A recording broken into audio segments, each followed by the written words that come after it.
Yeah. Party people, let me see you now. Throw your hands up, yeah.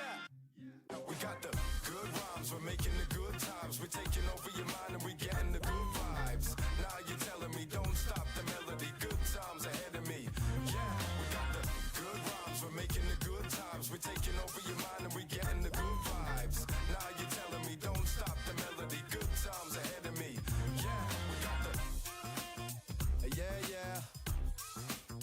Party people, let me see you now.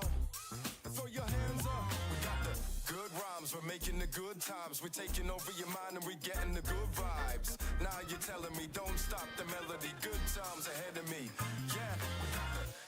We got the good rhymes, we're making the good times. We're taking over your mind and we're getting the good vibes. Now you're telling me don't stop the melody. Good times ahead of me, yeah. We got the good rhymes, we're making the good times. We're taking over your mind and we're getting the good vibes. Now you're telling me don't stop the melody. Good times ahead of me, yeah. We got the good rhymes.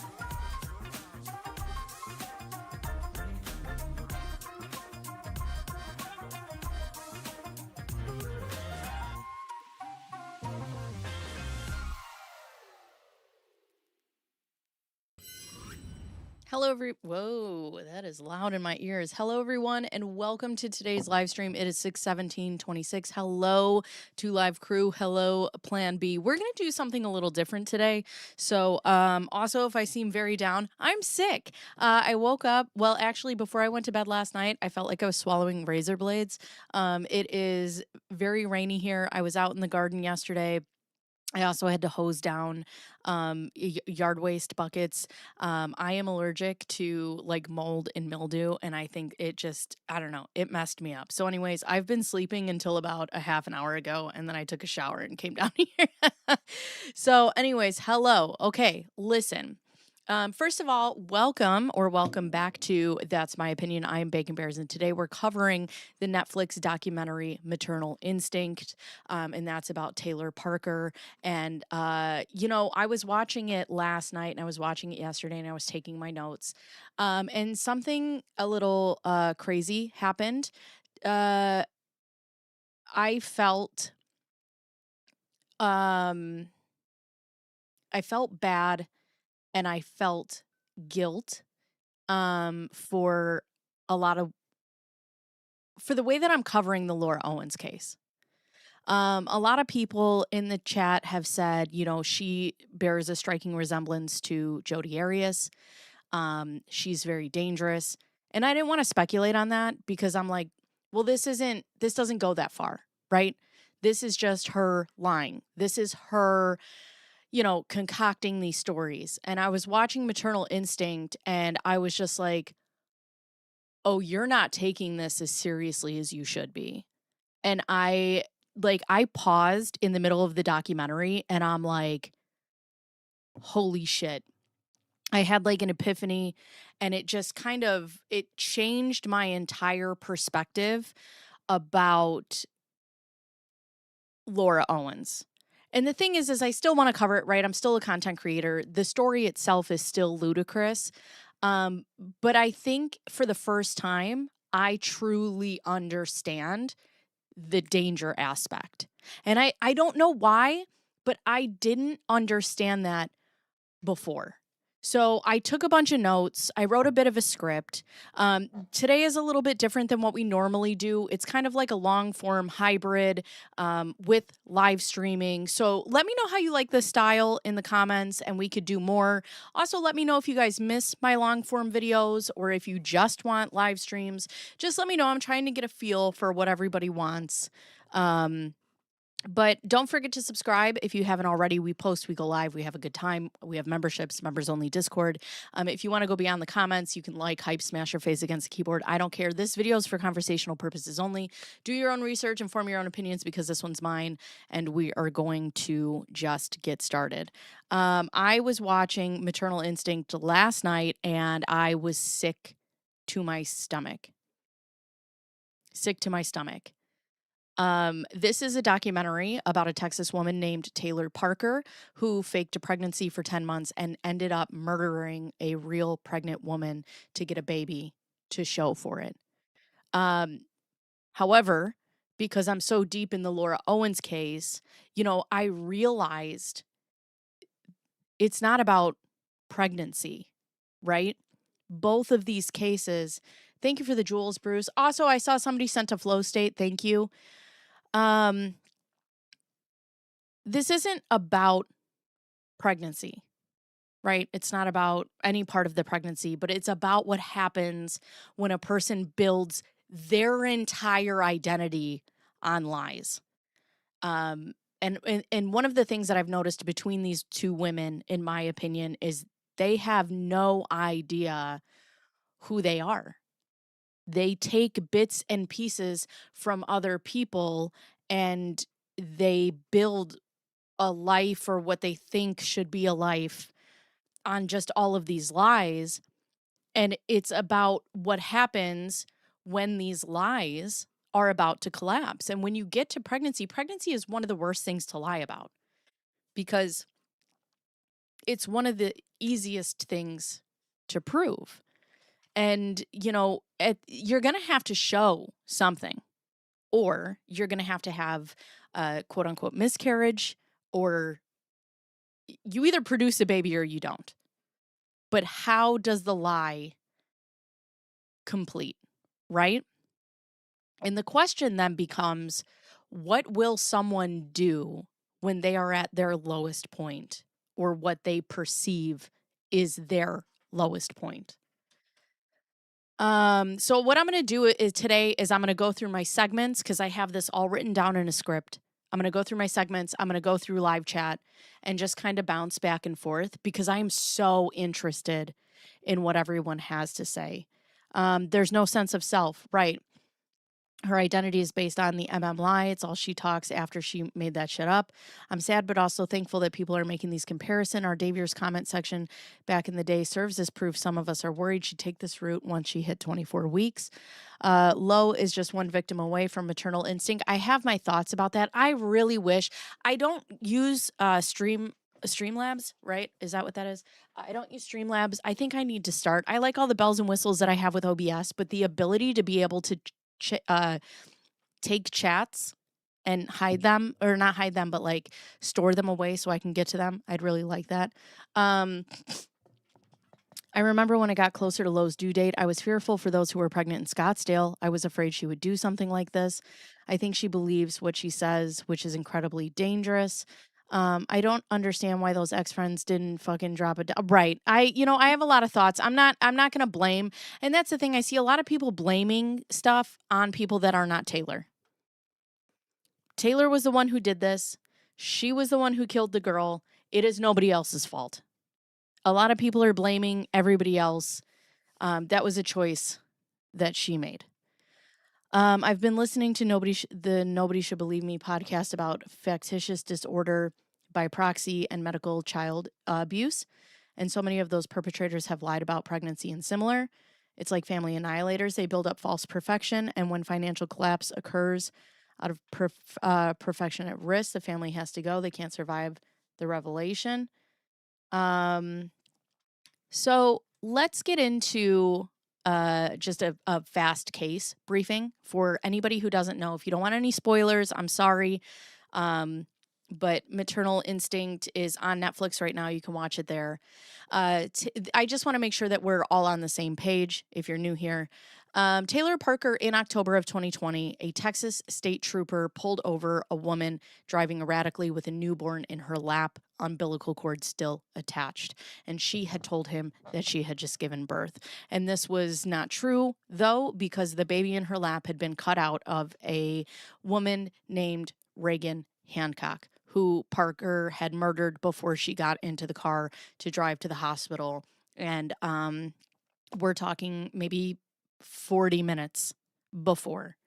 Parker had spent 10 months faking a pregnancy with a silicone belly, forged ultrasounds, a fake gender reveal party, and this was all to essentially keep her boyfriend, Wade Griffin, from leaving her. When her due date came and went with no baby, she never came clean. She, in fact, escalated, and she found a real pregnant woman. She killed her, and she tried to pass the baby off as her own. She was convicted in 2022 and is currently the youngest woman on death row in Texas.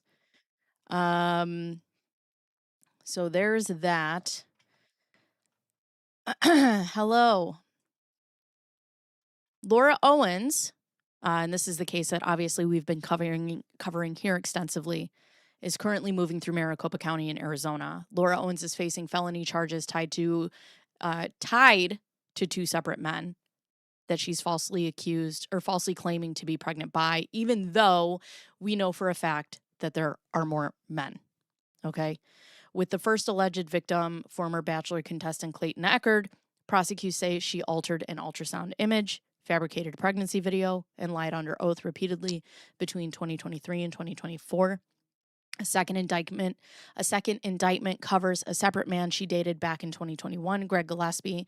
After he ended things, she allegedly came to be pregnant by him as well. And investigators say she falsified documents to support that claim as well, leading to charges including perjury, fraudulent schemes and artifices, identity theft, forgery, and theft by extortion through accusation of crime. And coming to a whopping total of 14 felony counts. Now, Laura Owens has pled not guilty. She is presumed innocent unless and until a jury says otherwise. And right now we're headed toward a settlement conference on June 29th. She'll have till the 26th to decide what she's going to do, with a trial currently set for July 29th. And now that we're clear on both of those cases, the parallels that I saw inside of these two cases were absolutely horrifying. Hello, I'm late. I'm going to rewind back to stock. I have no idea what we're talking about. Okay, sorry. I wonder what Taylor's parents were like. Well, we'll get into that a little bit. Captain, thank you for the gift. And probably won't. So spoilers away. I can't wait to see your opinion on this. I remember when the Taylor story broke in 2020. The similarities to Laura Owens, in my opinion, are many and scary. I was left feeling that this low case could have ended in a much darker way. And not just this way, though. That's the thing, and I'll get into that as we move along a little bit. Good morning. No thanks. I never worried low would go to the same length as TP. Maybe I was the only one. Hi, folks. At my father-in-law's house trying to watch Bacon while Fox News is blasting so loud. Well, hopefully I could be louder. Bet I can. I really think Jan may have had Munchausen by proxy with Low, and it's just imprinted on her that sickness and now pregnancy gets you attention and a pass for bad behavior. There's another story about a family who killed their own daughter and took the baby. The baby didn't survive. I think it hasn't gone to trial. Oh, my God. I see Lo learning from what works and what is successful and getting away with whatever she's trying to accomplish, but she avoids trouble.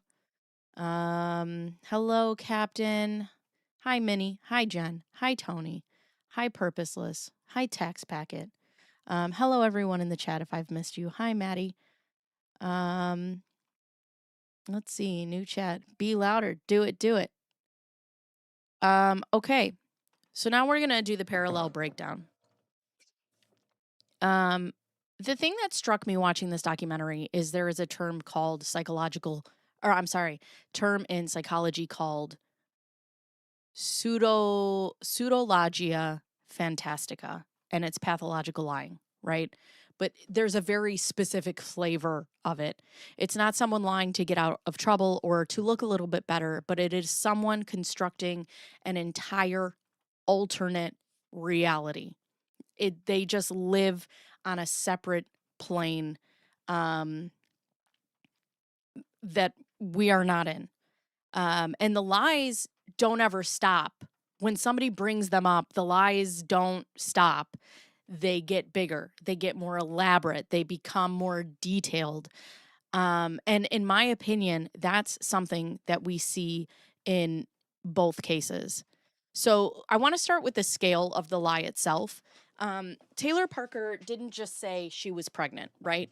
There were a lot of other things. She was consistently sick.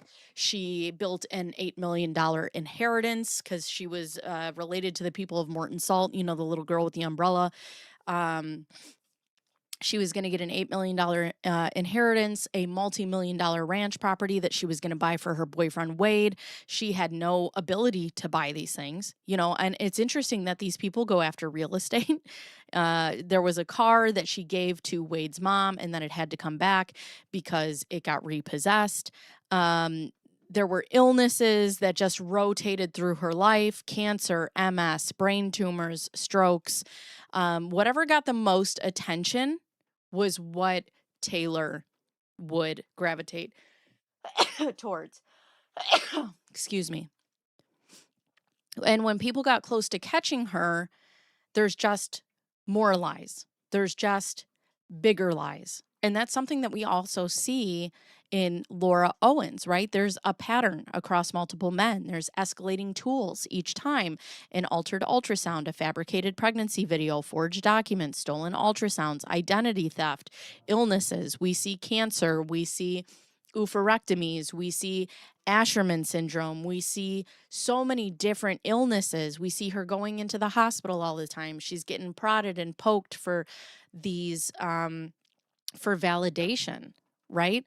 So Laura, in my opinion, is a person who, when one story falls apart, she then builds the next one, but the next one comes with more production value. It comes with more props. It comes with more research. It comes with more details. And it's never less. And just like somebody in the chat said, it very much comes down to she learns what works and what doesn't, and then she modifies it to move on to the next. And the thing that I have the hardest time with when I was reading the Michael Maricini stuff the other day was, you're reading this and you're understanding how sad it is, but then you realize this is only just the beginning. Because not only does she drag Michael Maricini through the mud for the next 10 years as we're reading this, because we're reading it, it's in 2016, we've time traveled, right? But then she goes on to Greg Gillespie, and she does this to him for years. And then she changes because that didn't work. So then she changes and she goes after Clayton. And it escalates each time, and she learns. She learns what people can do research on. She learns what tangible facts, right? What can people touch that can get her to be believed enough? So before I get into the second parallel, let me go through the chat. Do they name Lowe in the documentary, or am I just crazy? I didn't see that. Whoever talked about that other case, was it the 21-year-old? It broke my heart so much reading it. I've been following the case. I think I put it in case suggestions for Bacon. I don't know. How far did her boyfriend not know they were not intimate for 9 months? You know what? And I actually know a girl who her husband would not touch her or have sex with her while she was pregnant. My husband, shit. My husband don't care. I couldn't. I could be 14 months pregnant and he'd be like, get over here. There's been a few cases. First one I ever read about was around 20 years ago in Canada. The victim was 19. And car keys. Oh my God. I forgot to do my homework last night and watch that show. You know what? Maybe that's a good point. Maybe I should put it out that I'm going to do that, and then people should watch it. And then instead of coming out the next day, we could do it together, like as a group project. Please Google anosognosia. My best friends from HS said this and reminds me of Lo so much. Agnosogia. Thank you for that 10. Agnosogia. All right, let's Google that. So here's Google, and I have anosognosia. What? Anosognosia is a neurological condition where people are entirely unaware of their own illness or physical cognitive impairments. It's caused by physical damage to the brain, regions responsible for self-awareness, like the frontal lobe, and is common in severe mental illnesses, Alzheimer's, and after strokes. Huh. Did she have a traumatic head injury that we don't know about? Laura, I'm 90 seconds behind. I think I saw the trailer for that. Also, out at the weekend, they lie for just no reason and fun. Look, lie, but I'm really too honest to do any real lying. Has no poker face. I have no poker face. Also, I'm not smart enough to lie. I'm not. Taylor was an awful story, and yes, I see the similarities in both women. R.I.P. Taylor and the baby, which I have something to say about some things that I found out again. Ugh. She also left all friends behind. Owens had no long-term friends that would know these stories just like Taylor. Right. They morph. They become these chameleons and they morph into new areas. They morph into new new groups. And the thing is they are likable. When you watch Taylor and you watch Laura, these people are likable. They're fun. You want to be friends with them. Taylor was instant best friends with everybody she was best friends with. And then she starts to suffocate you because she becomes your one and best only friend, you know? So whilst I know hidden true crime can divide opinion, I did read The Sociopath Next Door, which the doctor recommended, and it's very eye-opening. I think we tend to look for a complex solution when in fact a lot of people are just sociopaths. She tried to lie about another pregnancy with another partner, and looks, let's see, Lo is a psychopath and looks for weaknesses, my opinion. There are multiple cases in the last decade of women faking pregnancy that escalated to extreme measures to acquire an infant from a pregnant mother to continue the lies. This is not a new issue. No, it is not. No, it is not. Hi, RJ. Again, Lyle Kenny, thank you for that 10. I appreciate it. Justice for Mr. Bears. Today he can have all the justice. He is a sweet angel. I couldn't be touched with baby 2. My husband was a saint. Cheaper than sourcing HCG. I had a horrible thought that she might do much by proxy on her poor animals. She threw sick animal card when she was trying to keep Mike on the hook. Let's see. Manatees can be pregnant for 14 months. I love manatees. I just found it and at you in the Discord. Okay, thank you. I love watching things and chatting together. My sister from Denver and I FaceTime once a week. Yeah, this is kind of like having a FaceTime with your friends, right? I saw a video about a woman who faked a pregnancy and lured a woman. She had baby clothes formula and cut out her baby. That might have happened in Chicago. I remember a case like that. Did you just ask if Laura had a traumatic injury? Injury. What's interesting about the Taylor story is the nurses. Hey, Auntie M, thank you. Thank you, Auntie M, for those gifted memberships. 5 of you have now become sacrifices. So welcome to the club. Auntie M and Lyle, thank you guys.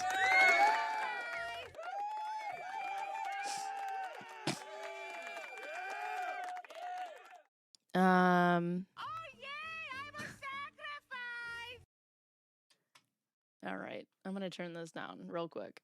Bacon's got me showing up early, excited for group projects, drinking out of beehole mugs. And drinking out of beeholes. What is happening? Lois claimed many. I believe her on that one. Elephants have the longest pregnancy of any mammal. Manatees are super dope. She's claimed a couple. I never use dope in my vocabulary, but when people do it, I think it's so funny. I don't know why. Investigators' reaction to Bacon's Googles. Don't even. Bobby Jo Sinnett was murdered for her baby in 24 in Skidmore, Missouri. Oh yeah, Ken McElroy. I did a video on him as well. Where else? I'm behind in chat, so if you guys put something in and I don't see it right away, I'm pausing the chat so I can go through it. Let's see. Is not denial or stubbornness. They believe. What?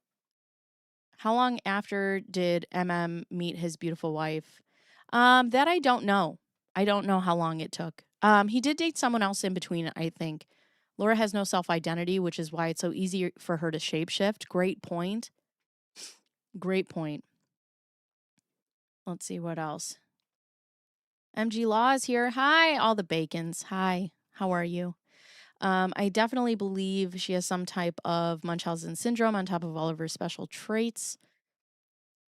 I have a manatee license plate. Okay, we've gone off the rails. We're on manatees, which is a far cry from head cheese. All right, let's go on to the second parallel that I was thinking about. And that's the use of real documents and real institutions to make these lies more believable, to make them tangible, right? Taylor Parker didn't just say she was pregnant. She had fake ultrasounds. She went to like fakeapregnancy.com or something, which why the fuck does that exist? Where you can buy baby bellies and ultrasounds and pregnancy tests and all of these things for like $10. What the fuck are we doing? And she had her own information printed on them. And they planned that so that these things, right, these things are designed specifically so that when you're like, no, you're lying, I can give it to you. And it's just enough to make you be like, oh shit, and question yourself before you start questioning me. Laura Owens has the same page out of this playbook, right? Altered ultrasounds, fabricated video, sworn testimony repeated under oath, right? She has fabricated emails from her doctors. We have Dr. Yi, Dr. Chan, we have appointments, we have Sutter Health, we have all sorts of fabricated documents and legitimate institutions to make these lies more believable. And in both cases, I think the lies, they come with fabricated proof to further the stories, but also to buy time. The one thing that I've noticed about these two girls is their gratification is right now. They don't think further than the gratification that they're getting because they don't think about how this is going to end. When you look at Taylor, I mean, Taylor was what, 20 days after her due date? She was 20 days after her due date and just produced no baby. And all she kept thinking about is right now, right now, right now. And I think the same goes for Laura Owens. She doesn't think further down the line. She only thinks about the gratification that she gets right now. Gen Xling. Let's see. Ken McElroy. I'm not one to normally. So I did a Ken McElroy. If you guys don't know anything about Ken McElroy, he had like 20 kids. And he was a child predator and a rapist and a womanizer. And he had like 4 different wives. And then somebody in the town killed him and everybody knows who killed him, but nobody will say anything. And sometimes you just got to do what you got to do. I don't know. But if you guys want to see my story about that, I have it on my videos. Was her whole family involved in the medical and pregnancy schemes like Lowe? So it seems not her mom. Her mom was telling the best friends that, and by the way, when you watch this documentary, the best friends are the best part of this whole documentary. Stephanie and her husband, 10 out of 10 friends. Love them very much. The mom is not in on it, but the dad shows up to her gender reveal. Knowing, well, I don't know if he knew. I would assume he knows, right? This woman had a hysterectomy. She has no uterus. She cannot have a baby. Her dad doesn't know that. He has no idea. She had a hysterectomy at 21, and he's at her gender reveal. I don't know. Seems low, isolated. My mom had many best friends, but they never met each other. She was a different person to each one until she used them up and discarded them. Sometimes they caught on, not often. Dr. Yeetus, the fetus, that's right. I will never stop with that. Please don't. I agree with this as well. This was in 2020, and it was easier for Taylor because she had COVID, right? She could tell Wade he couldn't go into the doctor's office, and nobody could go with her. And, she had to do a lot of stuff by herself. Laura did all these lies to convince everyone, but the one thing that was easiest just dragging them to one doctor's appointment, right? You can be a sociopath with histrionic personality disorder. The cluster B stuff maps over quite often. Lori Vallow Cough, piece of shit, cough. Lori Vallow can die 1,000 fiery deaths. Fuck her.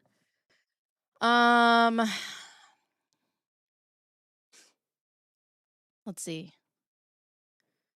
Lori Daybell doesn't understand what non-falsifiable claim is. They would have scheduled a C-section or induction if she went more than 1 week over her due date. Honestly, I don't even think they let you go over your due date anymore. They always do it like right on the date. As soon as I saw the first Dave Neal video about Lowe, she gave me hardcore Taylor Parker vibes. I was worried for the pregnant women in Arizona. I was 11 days past when they had to induce, but wow, an actual baby was born. But Karsten, when was that? How old are you? Because I have to tell you, like, the women that I know now are all getting induced by their due date. Like, they're not letting them go over their due dates anymore. There's not one person that I know that's had a baby recently that's gone over their due dates. Although you can ask my mother-in-law. Parapet went like 3 months over her due date. That's not true, but she went a good time. Her dad should have known because his wife was blamed for the hysterectomy. Huh. She had to produce a female baby, right? Yeetus the fetus. Hi, Allie. What's unique about Lo is she doesn't appear to actually want a baby. Oh, okay. I was having this thought as I was coming downstairs. What's unique about Lo is she doesn't appear to actually want a baby per se. More that she's using the concept of a baby as a mechanism for entrapment. Her objective is marriage more than a baby, in my opinion. I have noticed over my life, right? There are people who want to be pregnant, and there are people who want to be parents. There are people who want a wedding, and there are people who want to be married. And that's what I think is happening here. When you are pregnant, all eyes are on you. When you're not pregnant anymore, all the eyes are on the baby. And I've seen some women who have had babies who get pissed because now all the attention is on the baby, as it should be. Or is it something else? I think it's just attention, honestly. I think it's just attention and validation. I went 4 days over, but it was my first pregnancy. The UK doesn't like unscheduled births because it costs the NHS an absolute fortune. The staffing needs for on-call is insane in the state. Oh, this was 4 years ago. Okay, all right. 1992, they wouldn't do it now. See, that's it. Yeah, that's what I was saying. I went 2 days past with my second 5 years ago. Justice for Mr. Bear, only today. 2 days past my due date. That was 2003. They had me scheduled for the 41-week appointment to induce, mostly due to his size, though.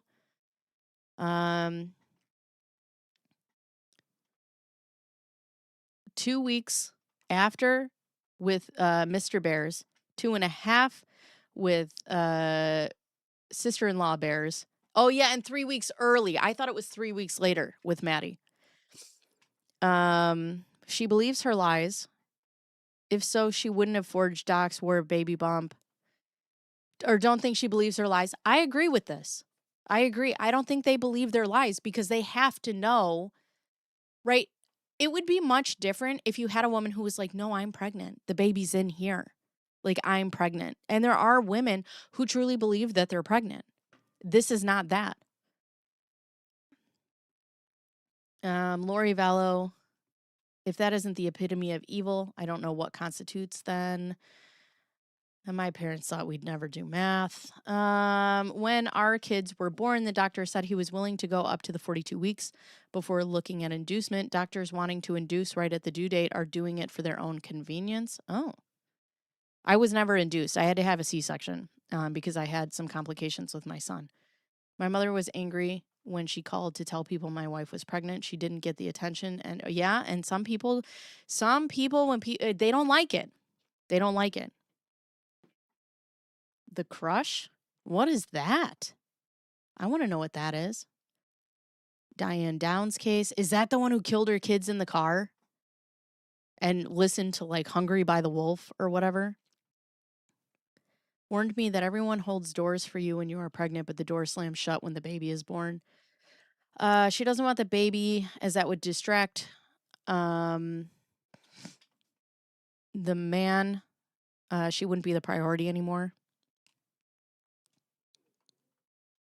The bit where I can tell the world again that my mother had 3 children at home without drugs, with the smallest being oh my God. That's so horrifying. I think my daughter went 3 days past her due date 4 years ago.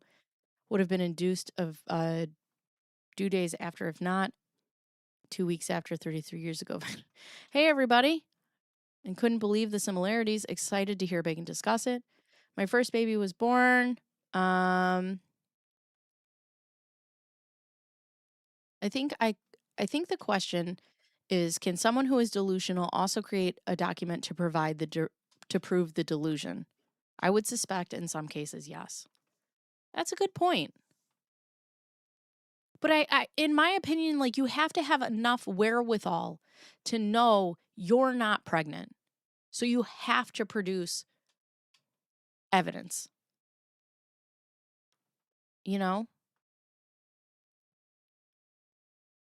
Do we think Jan believes her lies or is just playing dumb? I think I don't know if I think Jan believes her lies. I think I, I don't know. I have this feeling that it's easier to give Laura Owens what she wants than it is to fight with her. Yeah, one of her kids survived. My mom was mad she couldn't choose the name for my kids. What? There can be valid medical reasons for inducement, but in most cases, the baby will come out when it's ready, and an inducement is not medically necessary. Hi, Ville-Marie. Just within a couple hours, I was not thrilled with that. Okay. Let me get back. So the third parallel that we have is what happens to the people around them, right? In the Taylor Parker case, Wade's friends and his mother could see that something was wrong. And then when they said so, they were largely ignored or made to feel like they were the unreasonable ones. Or, Taylor had said, your parents just don't want to be with me, or you want you to be with me, or your friends don't like me, or there's this tactic of isolation. And when they start to tell you, like, hey, something's not right, like maybe she's not pregnant, maybe she's not, everything she says she is, it's too late because these people have suffocated you so much that you get fuzzy, and then the only thing that you can believe is them. And when they start to tell you, like, hey, what you can't see the forest through the trees, right? You get so deep in it that you can't see what's outside of it. And that's exactly what people like Taylor and what Laura Owens want. She isolated this man, and she was with Wade so that she was the only one that he was with. And it's a suffocation tactic. Now, Taylor Parker is convicted, right? Laura Owens is not. I'm not telling you that Laura Owens is dangerous in the way that Taylor Parker turned out to be. And I'm not predicting an outcome for her case. I think we all know what it is that I hope for. I even wrote a song about it, but whatever, I digress. But what I am telling you is the pattern looks almost identical. Escalation, document supported, multi-victim fabrication that gets bigger when confronted. And I think it matters how seriously a case like Laura Owens needs to get prosecuted. I think it needs to be taken more seriously than it's being taken, independent of how dramatic or not dramatic any individual lie is, like, on its own. When you put it all together, right, you need to understand how dangerous this is. Taylor never physically hurt someone until she did. And that's the point. The point is, you know, they want to say that Laura Owens has, this is her first crime, right? She has no history of crime. Okay. Do you not think that this is someone who has escalating behavior, who maybe, who makes it worse time and time again, that should be made an example of? That's just my opinion. When you buy a moon bump you've gotten on Amazon or whatever website, input your credit card information because you know that you need to seem that way. You are not. That is calculated planning. I agree with that. I agree. Had a friend who was always no kids ever until all our other friends were having babies, and suddenly she became desperate to be pregnant. I think Jan is the architect of Laura's lies. The delusion is they believe they can convince people, not that they are actually pregnant, and they stick to the story no matter what. And I also think the delusion is that these men are going to want to stay no matter the outcome, no matter the fact that there was no baby. And the men will stay. I think both Taylor and obviously Laura knew that if they weren't pregnant, they could not have connections to these men. Hi, Becca.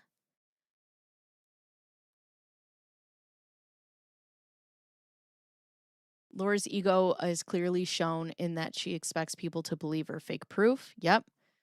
My friend had a disorder that could make carrying dangerous for her, so I offered to be a surrogate, and she said it would kill me to not carry myself. I understand that. I think Jan has lived a life of getting attention through illness, definitely through Laura, and maybe even Sarah too. Being pregnant and not the actual kids. Her kids lived in filth. Who is that? In my opinion, Jan wants Lo married off just as much, if not more, than Lo wants to be married. For Jan, it's a social status and possibly an economical incentive. Jan needs financial support along with Lo. What parents that get pregnant will not scream the good news to the world? Right. Laura's choice to not pursue obtaining clinical proof of pregnancy indicates to me she knew she was not pregnant. Also a great point. Right, she never went to the doctor. Taylor made Wade feel about his family and friends not liking her. Maternal instinct the other day and so many similarities. I don't think a Lo will allow an MH defense. With Laura escalating each time, I could totally see this happening if she's not locked up. Wade was also the kind of guy who liked simple things, a quiet life. He was an easier target. But she did an ultrasound at a random Planned Parenthood under a name she can't remember. There's so much proof. Pretending she has money, going to live this magical life. The 10 plus years of being committed to these lies is terrifying. Yeah, it's terrifying. And that's the thing, right? Like, that's the biggest question. What happens now? What happens when Laura finds herself at the lowest place? She's staring down the pipeline of going to trial. She's looking at the Michael Maricini DVRO being dismissed. And she's looking at the fact that either she's going to admit to the whole world that she's a liar, or she's going to go to trial, and then she's going to end up going to jail. And when someone perceives themselves at their lowest moment, I think it becomes the most dangerous. Who is having a phantom pregnancy, fake docs, because they truly believe they are pregnant and need to prove the truth. Jodi Arias also did not have, right. She did not have, a lot of people don't. Okay, AJ. Needs to be taken more seriously. She has ruined so many lives. She has dragged their names through the mud, drained their accounts, wasted so much police and court times. Right. If my daughter would try to pull something like this, I would be the first to shut this down. Sometimes you have to save your children from themselves. Great point. Who didn't bend to her will rather than hurting a woman for her baby. She doesn't want a baby. She wants to control men. Bye, Captain. The initial condition of every human being is not having committed a crime. Not having committed a crime is not a valid excuse for holding someone accountable for a crime for the first time. I agree. Also, I will get into that in a minute because I have some thoughts. How are these fake pregnancies websites legal? Because it's a prank. It could be a prank. We'll pull one up here in a little bit. I could see low escalating behavior if the man she entrapped actually agreed to date with purpose and signed a dating contract. If that man wanted the baby, Low would have to find a new plan. It reminds me of those who think they can solve a relationship by having a baby. Said nobody ever. Support group for either pregnancy, loss, miscarriage for women with TBI or DV survivors of TBI. That I don't know. You'd have to ask the chat. Desperation has people doing desperate things. If there's a personality disorder or mental illness involved, that desperation has no bounds. Laura could easily have gone down Taylor's path. The escalating behavior is a good point. I hope that Greg and Mike's wife can feel safe. I think that Wade is like most people, don't like to admit they could be duped, and they can't admit the truth without having to say you were conned, and it's embarrassing. I think, just like Wade's mom, if he didn't truly think that she was pregnant, I think there was a part of him that's probably like, she's got to have a miscarriage. That's the only way. And that's the thing, is there's a lot of people on TikTok blaming him. Whoever thinks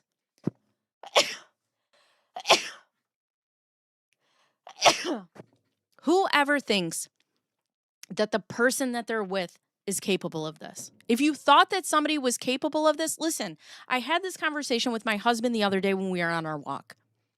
I live, breathe, eat, and sleep with my number one predator. Statistically speaking, I live with my number one predator every day, all day. And that is my husband. Statistically speaking, the person who is going to kill me is most likely my husband. I would not be with him if I thought he was capable of doing that. And that's the thing. Wade probably was just like, well, she's got to have a miscarriage. If she's lying about it, she's got to have a miscarriage, right? But also, he was with her, so he's like, why would she lie about it? I don't foresee him full well knowing that she could cut a baby out of somebody and then being like, oh, yeah, I'll still be with her. Maybe. I don't know. I don't see it. No matter what you think of Wade, this is not his fault. Taylor is psychotic. End of story, period. I wonder if Lo's sister had to put on a most convincing performance to her hubby that she didn't know. I don't know. It's all about control, probably because internally she feels very out of control. This is easier than getting help for herself. A cornered tiger. Yes. Yes. In my opinion, Lo picked men who didn't want to have children at the time, and Taylor became obsessed with a man that did. He didn't want to have kids though. She even said when they interviewed her and was like, was Wade happy that you were pregnant? She's like, he was never happy about this. I think her parents were always hoping that she would be married and take Laura off their hands. She's a hot potato. When I was diagnosed with PCOS and tumors in my pituitary gland, and fertility conception was extremely rare because I became depressed. I understand the want of prey children having to face not happening. Denise, I'm so sorry that you've been through that. If this was about being desperate for a baby, seems like she would have frozen her eggs. Who? Laura? After how she acted in the body cam, can you imagine the meltdowns she'll have in prison? Well, we'll talk. Oh, Laura, I've seen some stuff with Taylor, but yeah. She finds stability in chaos. Why hasn't anyone asked Lo under what names did you use at Planned Parenthood? They did, and then she said she went as anonymous. She didn't give a name. And Lo is looking at the very real notion her parents will need to move out of the house, and she won't have a casita attached to horse accommodations. Glad you're talking about this. There is a parallel with maternal instinct and Lo. Every physician is different, but most will let women go up to 4 to 5 days with close monitoring unless they're measuring large. Has Bacon seen Jan's body cams of the wellness checks? I have. Gilgo Beach sentencing today. Oh, shit. From the looks of the casita, she's not equipped to care for a child. His family has money. Oh, boy. Too bad that HIPAA tied the medical people's hands. They did what they could.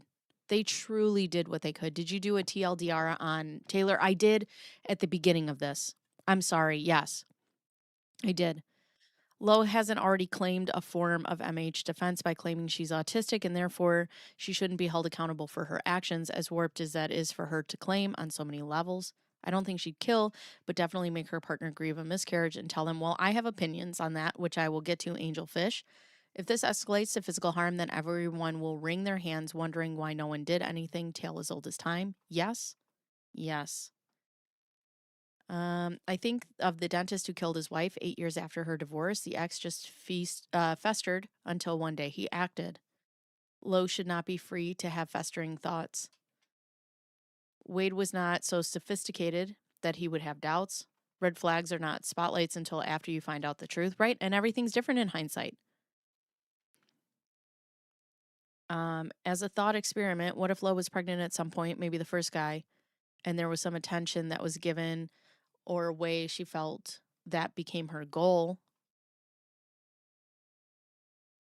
Oh, like if she's ever experienced being pregnant and she wanted to feel that again? Even if the Wade guy was a jerk and a gold digger just trying to get his dream ranch, that's not illegal. He did not. No, and he didn't. And the people that are like, this is his fault, shut the fuck. Why do we give killers a pass? Every time somebody commits a fucking crime, we look at the people around them and we're like, actually, it's their fault. No, it's fucking not. No, it is not. This is Taylor Parker's fault. Good Lord. I have that, Jenna. I have that pulled up for some things that Netflix didn't put in there. Taylor gave up custody of the 2 kids she already had. Right. She didn't want to be a mother. She just wanted to be pregnant. If you guys have not already liked this stream, please consider doing so. Just hit the thumbs up.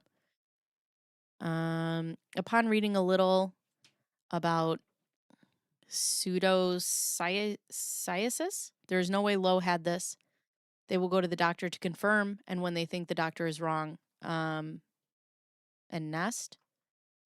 Those pregnant bellies are very popular in Hollywood because actresses are not always pregnant when their characters are.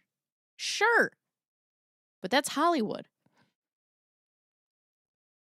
Part of me has so many questions about Jan's involvement in all of this to the point where I wonder if Jan trapped Ron, when he has fed that idea to Lowe. I miss the medical people that knew that Taylor was a risk of stealing the baby. Was she going to the doctor and arguing with them that she was pregnant? She was nesting. No. Taylor's doctors saw on Facebook that she was posting that she was pregnant. And her OBGYN was like, I was the one who gave her the hysterectomy. This woman cannot be pregnant. So he followed her on Facebook and he followed her journey. And as he saw it go on, he warned the hospital and they put them on what's called a pink alert because he's like, we're worried that she's going to steal a baby. Catch a separate charge. Oh my God. Having no priors is used as a mitigator for sentencing. Usually, unfortunately, in LA, California, that usually weighs heavily in sent probation. That should not matter. It should not matter. There's so many people who don't have a criminal record until they do. Today, at least once. What do you want from me, Maddie? Is this what you want? Is this what you want? No way is autism a defense for anything. Right. Agree. Jan is supposed to be a smart woman. She talks about her autistic daughter with a brain injury. Get pregnant time after time, and it's absolutely nothing to be concerned about. Also, yes. Right. I don't blame Wade. Good guys, truly good guys, will default to believing the women in their life is telling the truth. Taylor is using fake numbers and multiple fake people to convince Wade. Have a fear of abandonment on a nuclear level. We need to separate explanation from excuse. We can look at circumstances without shifting blame away from the criminal. Also, yes. That's a good point. There can be explanations, but there are a lot of people on TikTok who are like, this is Wade's fault. No, it is not. No, it is not. This was happening before Wade existed, which they didn't cover in the documentary. This was not her first fake pregnancy. Hi, Minky. Another reason I think she'll go to trial, pre-sentencing reports in Arizona include a diagnostic evaluation of mental health examination. She can't self-report there and has to engage. Well, all right. So this is kind of where I had my epiphany, I guess.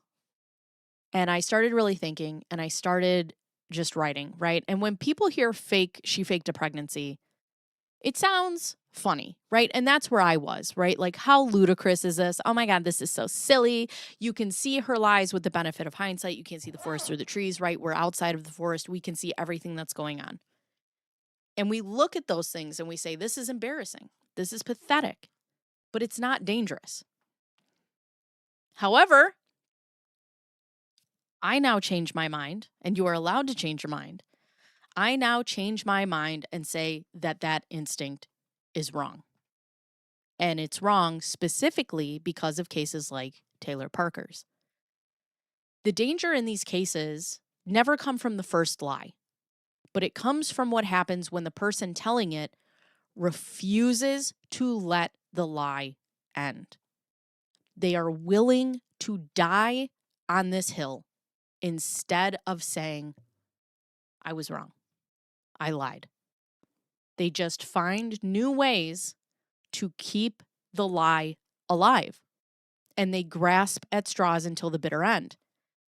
And when we look at Laura Owens, this is not one isolated incident. It's a pattern across multiple victims, getting worse and evolving. And the reason that I think that Laura should be made an example of, and that they should prosecute this with the full weight of the indictments, is because it's not overreacting, right? But it is recognizing that there is true danger here, potentially. Because there's different things that could happen, right? Either Laura Owens herself hurts someone, hurts herself, or someone hurts themselves because of Laura Owens, which is something Clayton Echard has talked about. He was on the verge of self-deleting because of what this was putting him through. Or because we don't make her an example, someone realizes that Laura just gets away with it and then escalates to a point that we have Taylor Parker. And that's why I think that this particular case should be used as a starting point, right? So those are my opinions. Hi, virtual juror. God damn it, I forgot to email you again. To be fair, I'm sick. I'm sorry.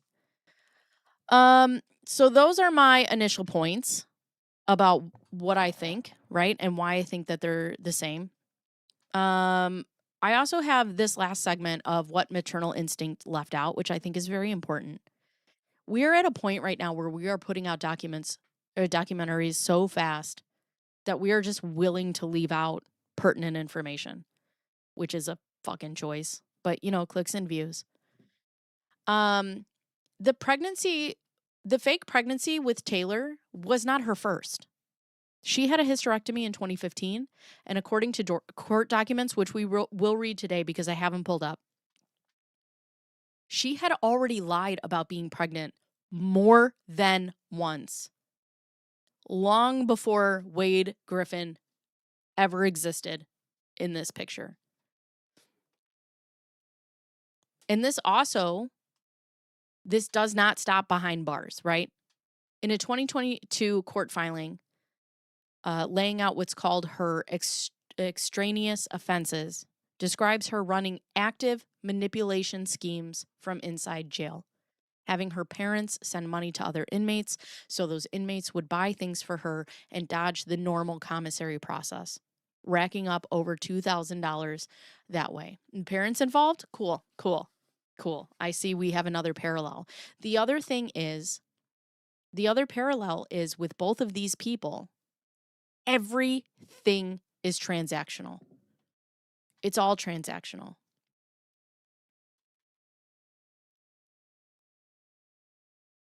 But emotional harm can be just as bad, or if not worse, but you can't send somebody to jail for that.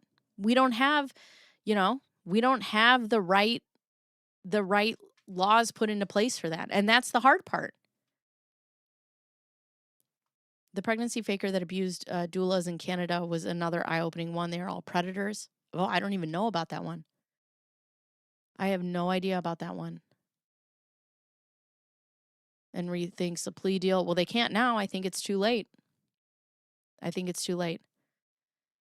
She also carries on relationships with multiple other inmates at once, lying about medical appointments, to flirt with them, and asking a friend to find her, in her own words, a sugar daddy to send her money.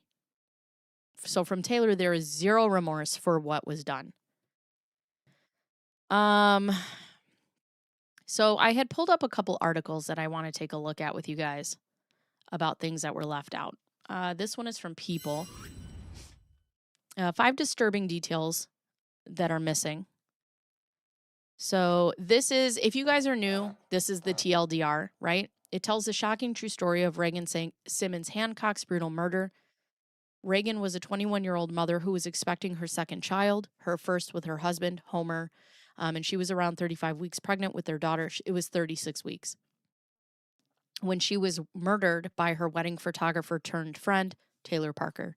Parker went on to kidnap the baby, who later died. In the months leading up to the double murder, Parker had been faking a pregnancy, but she could not get pregnant because of a hysterectomy. By the time she had committed the horrific crime, Parker was nearly 2 weeks past her due date. So we have all of that. That's a TLDR if you are just getting here. So this is everything that they left out. The Netflix doc included some commentary from Parker's former friends, shedding light on her personality, but it did not go into detail about her past relationships or the children she had welcomed before the murder. So that's the thing. She had 2 children that she did not take care of. What the fuck?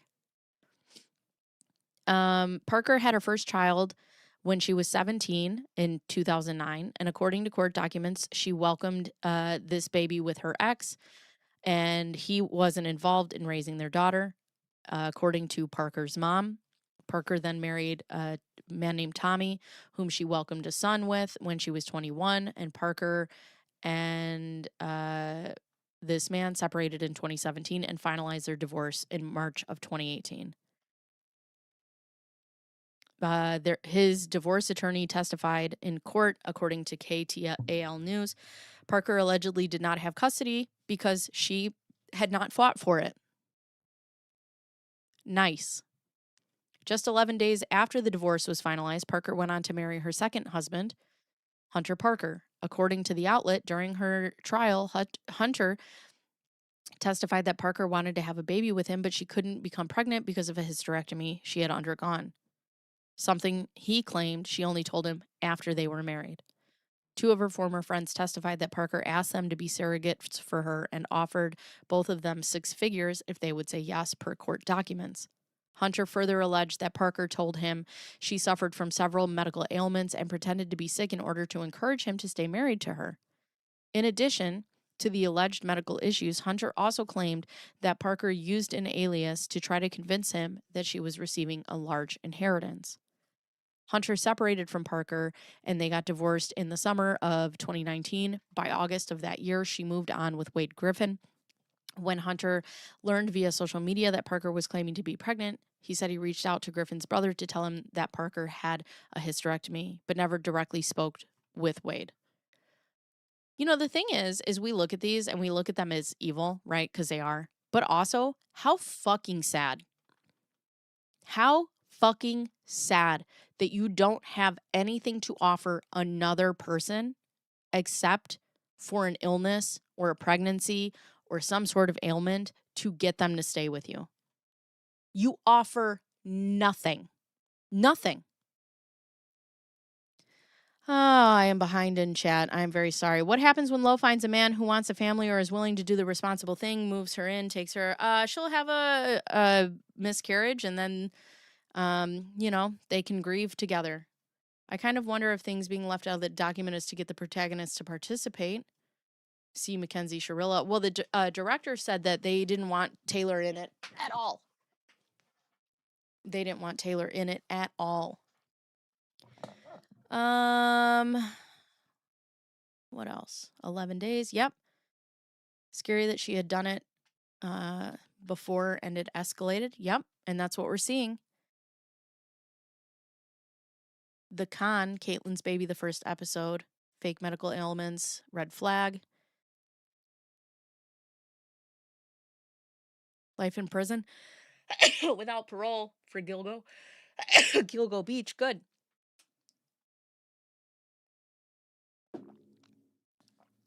Just try being fun and kind. 10 out of 10 recommend. Right. The woman who faked pregnancies with several doulas named Caitlin Braun. Great podcast. Oh, Caitlin's baby. Interesting. Yeah, I haven't seen that one. I'm really interested in hearing about the guy Lo was seeing sleeping through with the Clayton era. That could be quite illuminating. Well, and the fact that it was in the same apartment as him. How horrifying. Bless you. Thank you, everyone. Parker alleges a hysterectomy was performed on her without her consent. Of course she did. Of course she did. It's crazy. Oh, I don't know anything about it. Examining Laura's physicality during one wellness check in early January for the FBI. She seemed really skinny for just having a stillbirth a month prior.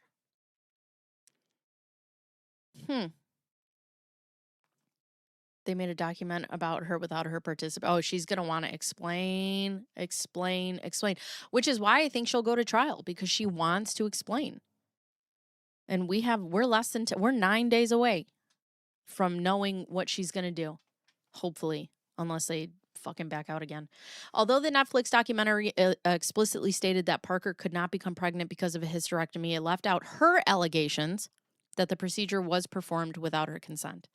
The documentary includes an interview with an OBGYN, Dr. Christopher Mason from Mount Pleasant, Texas, who was Parker's doctor. He recalled that after having her second child, Parker made the decision to undergo a permanent sterilization, physically blocking the tubes so that you can't have children anymore. Dr. Mason maintained that she went through the required wait period for a tubal ligation,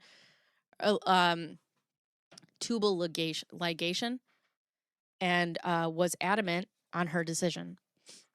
At about 1.5 years later, Parker came back due to unexplained bleeding. He suspected that she was experiencing medical complications from an ectopic pregnancy due to the tubal ligation potentially failing. During an exploratory surgery to resolve the ectopic pregnancy, they also discovered a cyst on her right ovary, an ectopic pregnancy, and scarring from endometriosis.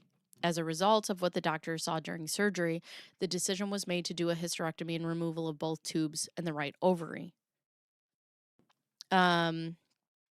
However, in a court of criminal appeals document, Parker's attorney claimed that Parker didn't give her consent since she was in surgery. They claimed that the doctors asked her husband, who gave them his approval for the hysterectomy.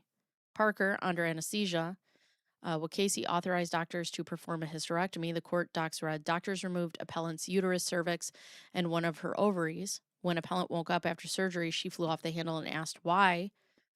Casey didn't wake her up so she could make that decision. I don't know. We'll read it. Oh boy. Sorry, off topic. Check JFC. Something came up on the docket. Someone came on the docket just now. What is it?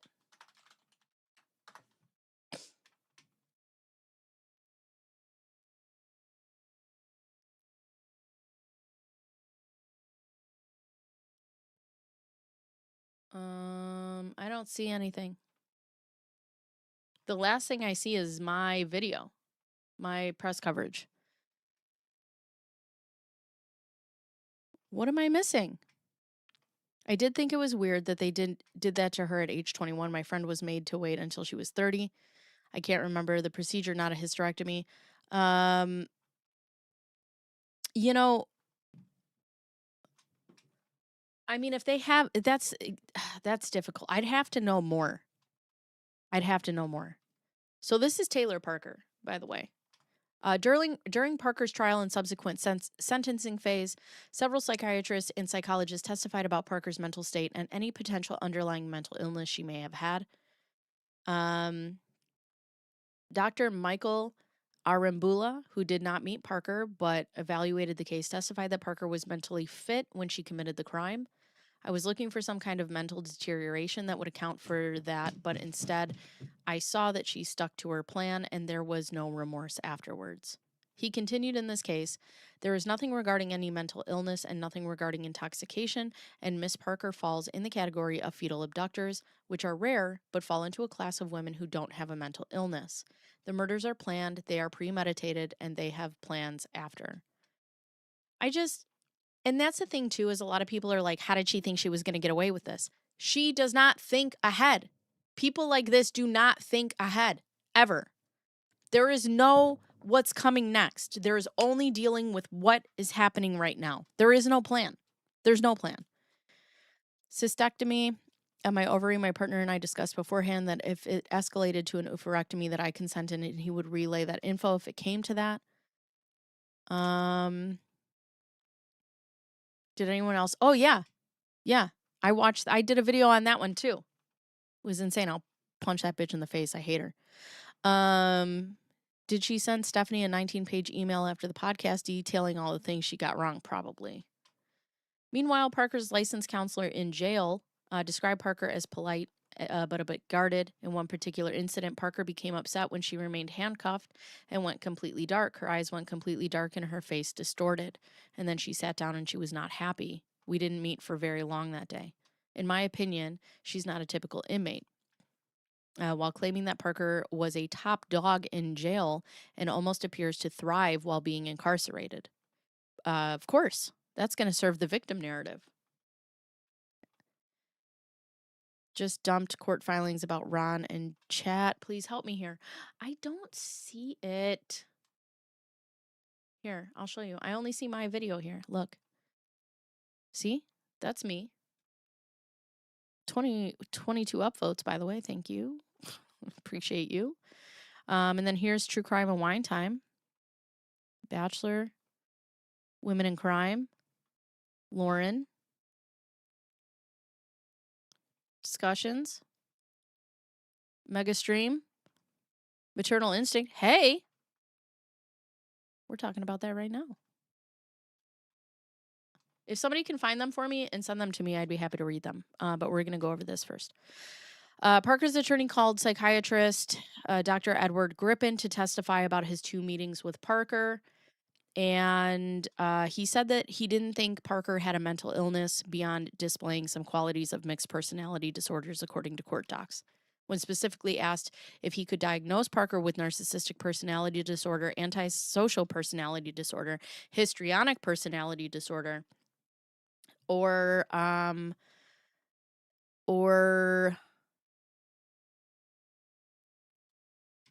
where am I? Borderline personality disorder, he said that she did not fit all the criteria. Okay, somebody sent it to me on Twitter. Hold on. Hold on, friends. Hold on.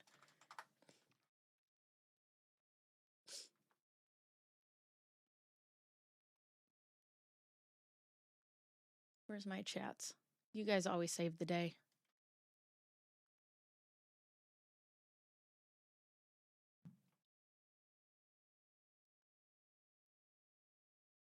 Court documents for JP. Hold on. Court documents for JP Morgan Chase Bank versus Ron Owens filed. Notice of dismissal without prejudice. Once the automatic stay expires for their Chapter 11 bankruptcy, all creditors, including Chase, can resume collection. Oh boy. So here's the notice of dismissal.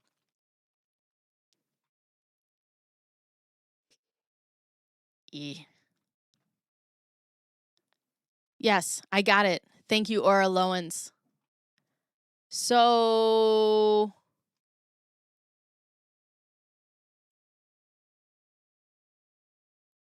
they're asking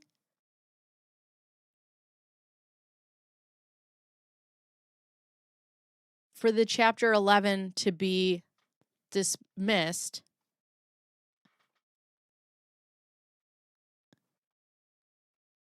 Right? Is that what I'm seeing? Voluntarily petition for a protection under Chapter 11 of the Bankruptcy Code.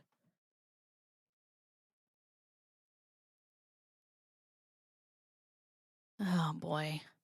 So what happens? The debtors have not shown a significant change in income to resolve the deficiencies for their previous bankruptcy, and they have not demonstrated this current bankruptcy was filed in good faith.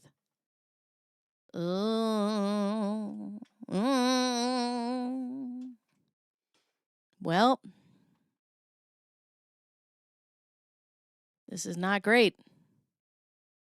Then months later, Ron and Jan filed. How many bankruptcies are there? Yeah, it isn't making sense to me. I assume, no, it's separate.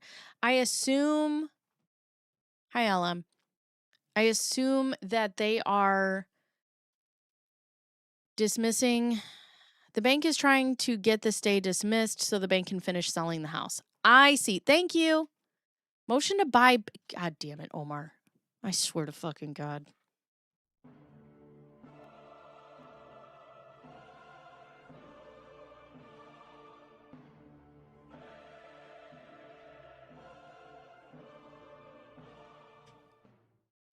Is it that I have big glasses or a small face? I hate you. Yeah, more court time. Chase is dismissing their filings against Owens without prejudice so they can refile when Owens' new BK is dismissed. Is the Tiff among us? She is not. Get out of here. You leave my giant glasses alone. I'm not feeling good today, okay? Anyways, did you watch Maternal Instinct? Oh, it's so good. It's so good. Justice for Bacon Bears, yes! Anyways. I think it's the cute button. Thanks. Don't listen to him. Good. Yeah, that's right. Everybody roast Omar in this chat. Roast him. Wear big glasses. Do it. We're reading right now. We're reading all of the. You're streaming on it tonight. God damn it! I hate that we live so far away in different time zones. Yeah, it's so good. So what we're doing right now is we're reading about what was left out. I just went over all of my parallels because I think it is eerie, all the parallels between Taylor Parker and Laura Owens. So, there's that.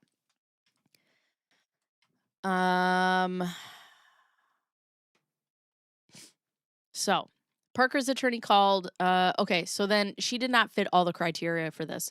Also, too, like, I get it, right? I get that you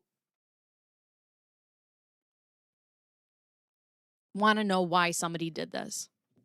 But I hate that we always go to like some sort of mental illness instead of this person is fucking sick. It's sick. All right, good. Well, I'll watch your video. What time are you streaming? Central time. I'll probably have to watch it while in bed. I'll spam chat.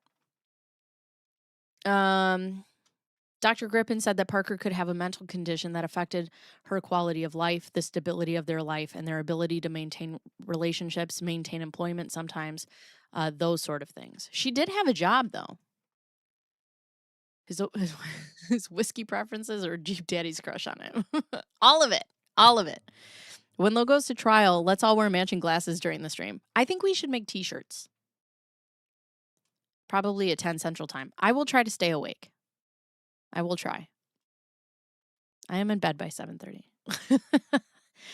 Timothy Proctor reiterated the other experts' testimonies that he did not find any evidence of a mental disorder after conducting a series of standardized tests with Parker, although he didn't diagnose her with a mental illness. Proctor concluded that Parker presents with psychopathic traits, including pathological lying and manipulativeness. Yes. Oh, she got fired. Good. Good news, Bacon. Perhaps you weren't feeling that hangover from Ham's graduation as hard as you thought. You were just getting sick. Permission to drink to excess regained. Personality disorders are basically a fancy way of calling a person an asshole. Yeah, I can't stand the using diagnoses. Sometimes people just suck. There are people out in life that have personality disorders that actually go to treatment and aren't assholes. Also, yes. Tiffany and Bosco object to the stay extension as they have not proven the BK was filed in good faith. Braun and Jana admit it was filed as Chapter 13 was too burdensome. Oh. Wallace volunteers as tribute. Homer Hancock sued Parker and Griffin. Is this true? Because somebody was saying something else about it. Also, I want to show you. I want to show you guys something disgusting. So, Homer Hancock, who was Reagan's husband, I cannot imagine going through that. I cannot imagine. However, his wife, he had another wife and another baby, and she posts this. Where is it? On Facebook. It is the most bizarre shit I have ever seen. Homer Hancock wife Facebook post. Where is it? Why is it not on here? Anyways, it says something like she was arguing with people on Facebook and she was like, well, I'm his wife and I have, like, basically nobody cared about Reagan or his daughter. I have him and I have his baby. And I'm like, are you okay? That's crazy to me.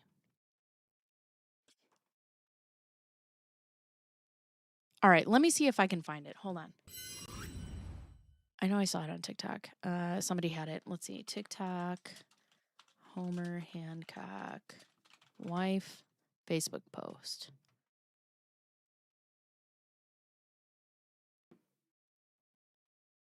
Oh, yeah, it was this girl. Okay, first of all, if you haven't seen this documentary, you should go see it because every time you think that this girl cannot do literally one more, if you haven't seen it, remarried and has a, Hold on.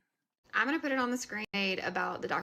Okay, so here's what she explains. So this is from Reagan's, the woman who was killed, her husband's new wife.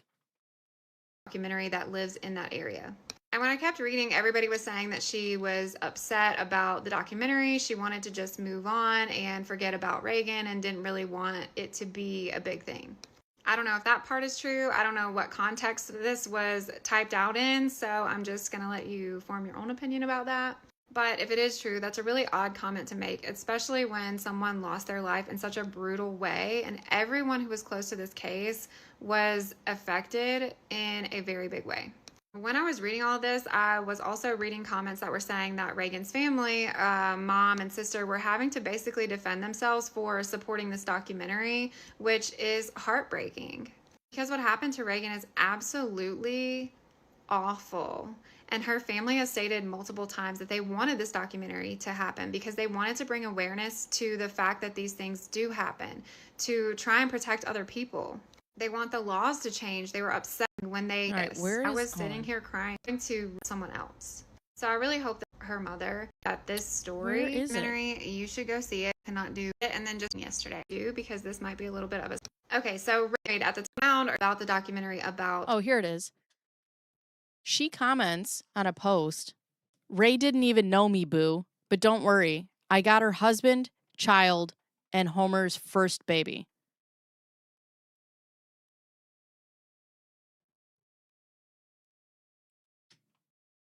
Crazy. Crazy. I hate it. Okay. So Homer didn't appear in the doc and didn't share how the tragedy affected him. About 1 week after Parker was convicted of murdering Simmons Hancock in October of 2022, Homer filed a negligence and wrongful death civil lawsuit against Parker and Griffin. Which Wade Griffin, that I don't understand. But Homer claimed in the suit that Parker killed his daughter due to her reckless driving. Defendant Parker then took baby Hancock, who the jury in Bowie County has determined was still alive, and fled the scene in defendant Griffin's vehicle towards Oklahoma. Defendant Parker was eventually stopped for speeding and driving erratically by a Texas state trooper who, upon approaching the vehicle, reportedly observed baby Hancock on Parker's lap. Sorry, I hear my son. Baby Hancock was later pronounced dead. The vehicle driven by defendant Parker at all times during occurrences above was registered to her boyfriend, Wade Griffin. I mean, that's not his fault. Parker searched places where pregnant women might be found and looked up a pregnant woman's license plate before the murder. Ugh. I think if you marry a widow or widower, you are marrying their lived experience and need to acknowledge it or know that they will always be a part of the past. Right. Right. Also, somebody was fucking murdered. Like, chill. Chill. The lawsuit allows them to go after Wade's auto and homeowners insurance policies and business policy if he had one. Oh, so not necessarily against Wade, just against the insurance for the car?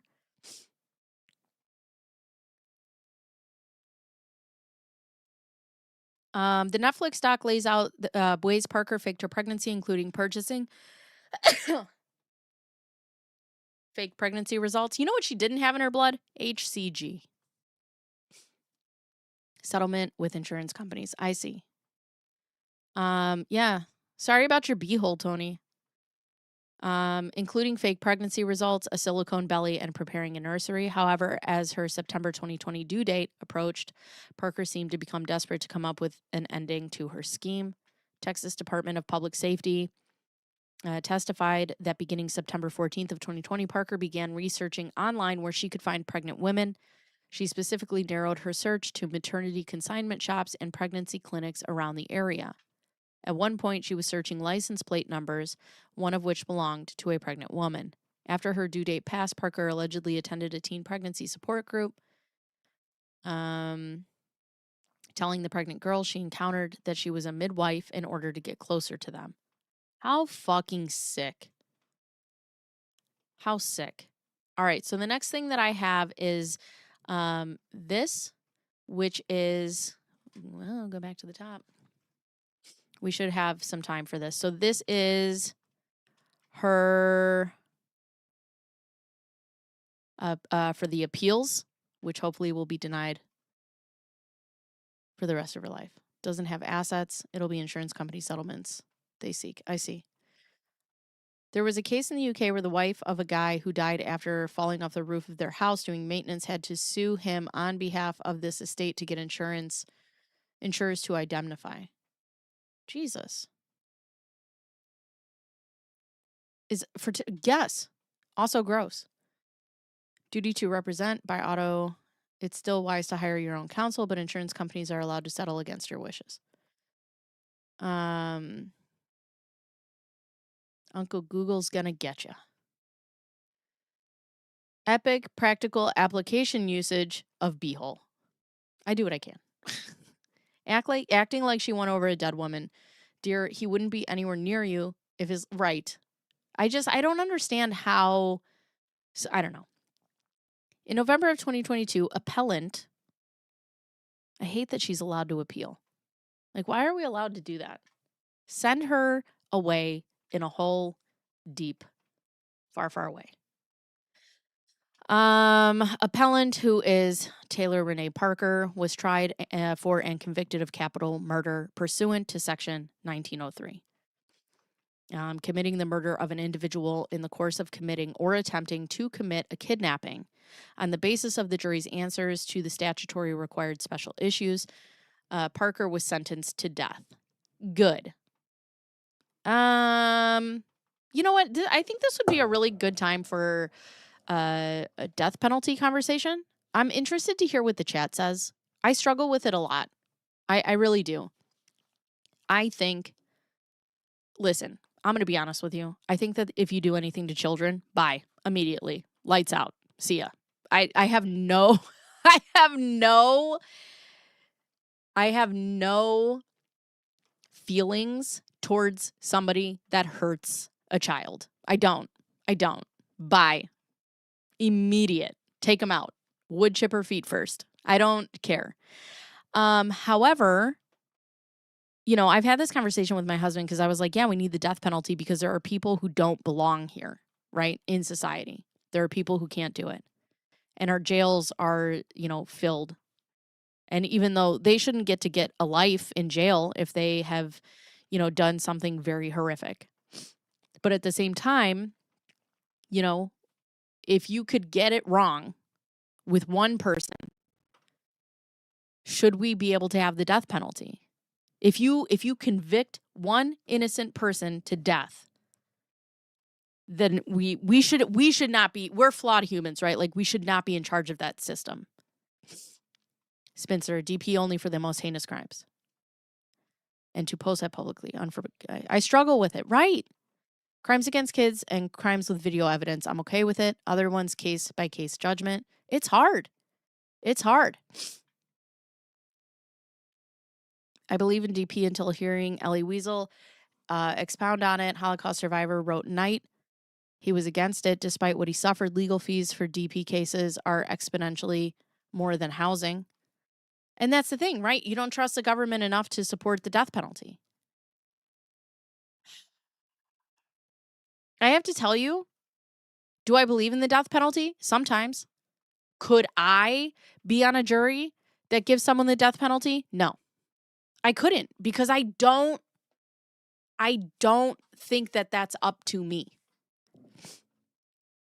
And it's scary, yeah, if you get it wrong. Unless you hurt children. Bye.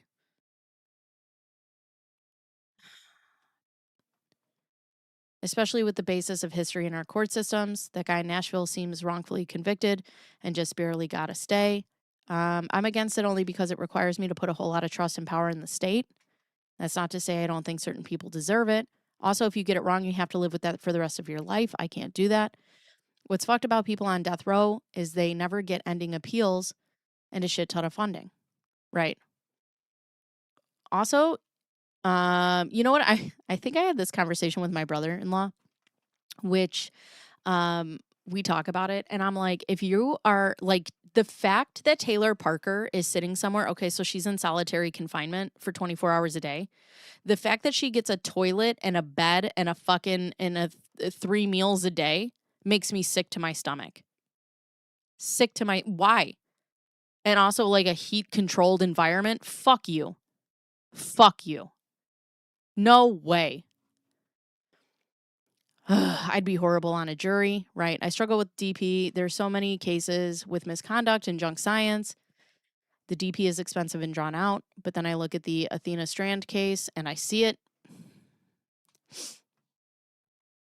And I'm Catholic and was against it, but some people are too horrible, right? I believe in the DP in theory, but when they sit on death row for 20 years, right? Too many innocents are behind bars already. I don't trust it unless there's painfully clear proof. Has to be absolutely no doubt. No proof but got DVROs. God damn it. AJ for making good points. I'm against it, but could be on a jury based off the law. Frankly, life in prison is way worse than death. Is it? Hi, Toadette. Immediate volcano. The defendant who gets DP can drag out the appeals for decades, which opens the wounds for these families. It's insane. Hey, guys. Hi, Vanessa. How are you? This appellant was sentenced to death. Good. Bye. See ya. And I think, like in this case, Taylor, lights out right now. Don't even send her to jail. Why are we doing this? Why are we doing this? Provided housing and food. Nelson Mandela, a nation should not be judged by how it treats its highest citizens, but its lowest ones. Well, I am not Nelson Mandela because I think Taylor Parker is instant execution. Natalie Lawyer Chick talked about how we keep learning more about mental health. It should be something to consider. Yeah, so I have thoughts on that too. Yay, debuggy! Right, deuces.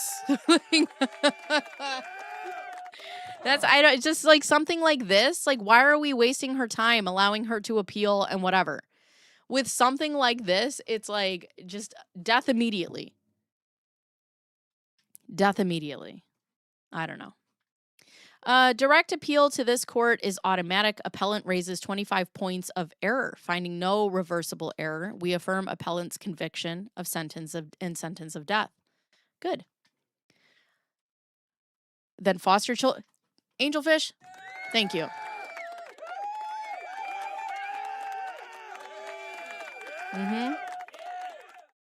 The interest of getting the process quickened, there are fewer appeals in Texas now. If no remorse shows not valuing life, I think many deserve DP but really need irrefutable proof. Yes, because appeals are the ways in which misconduct comes to light. Okay, good point. Ugh. There's a difference between DP in general and DP in the specific cases. In general, I'm against it, but in certain cases, I support it. I might be against DP personally. But when I learned Taylor Parker got DP, I wasn't sad. Yeah, or Wade Wilson. Like when he got the death penalty, I was like, fuck yeah, good. There's actually so much that the documentary left out. The parents have been really enabling her, or were before she went on jail to death. I already read that, Aviary. I put that in my what they left out. Yeah. Yeah. Please look into this more deeply. It makes me think. So Aviary, that was the whole part of the stream, was I put up the parallels. If you want to go back to the beginning, put in an express lane. At the age of 17, appellant gave birth to her first child with her then boyfriend, Donald Whiteside. The couple eventually split, and Taylor Parker began dating her later married another man, Tommy Wakasey, at the age of 21. Taylor gave birth to her second child, a son named, I'm just going to leave their names out of it, with Wakasey.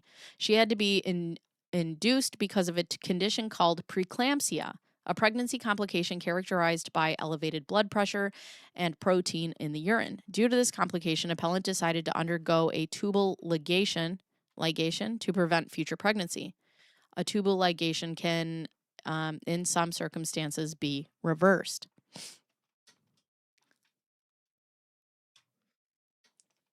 You know, as I was reading it, I was like, somebody's going to flag me for saying DP. I just got chocolate shake all over myself. What the fuck?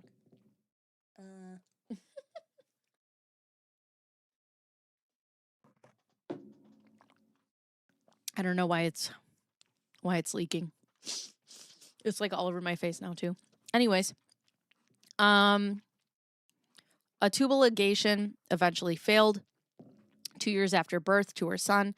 Taylor had an ectopic pregnancy. An ectopic pregnancy is a pregnancy where the egg implants in a fallopian tube instead of the uterus. During an exploratory surgery to resolve the ectopic pregnancy, doctors discovered that appellant had complex cysts and scarring from endometriosis. Endometriosis is a condition where the lining of the uterus grows outside of the uterus. With appellant under anesthesia, Wakasey authorized doctors to perform a hysterectomy. Doctors removed appellant's uterus, cervix, and one of her ovaries. When appellant woke up after the surgery, she flew off the handle and asked why Wakasey didn't wake her up so she could make that decision. Appellant and Wakasey divorced in 2017. Soon after, appellant began dating Hunter Parker. The couple married in 2018. During her relationship with Parker, appellant asked multiple friends to serve as surrogates because she wanted to have more children but could not because of the hysterectomy. Appellant and Parker divorced in 2019. Okay, I missed the joke. Tony, it's double penetration. Shh. Such a scary scenario. Oh my God. I don't know why it's leaking. Cindy, your TV is leaking. I just don't believe the state government should have the authority to kill anyone. We have executed innocent people, but I'm not upset. Right. I agree. Anyone waiting for a Netflix? Who's Megan Boswell? Thank you, Malin. Appellant then began dating Wade Griffin. Several witnesses at trial testified that appellant was obsessed with him and would be ecstatic around him, even though you could tell he did not feel that way about her. He says in the documentary, he's like, I never told her I loved her. I never. Can someone give me clues? Gross!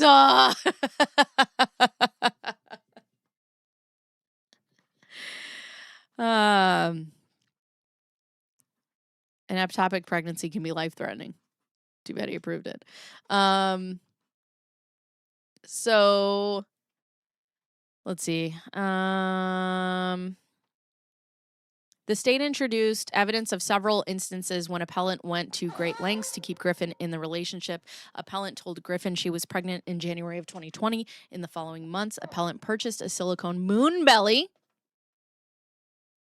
online, as well as a customized ultrasound, prepared a nursery in Griffin's home, had a maternal photo shoot, held a gender reveal party, and chose a name for the baby.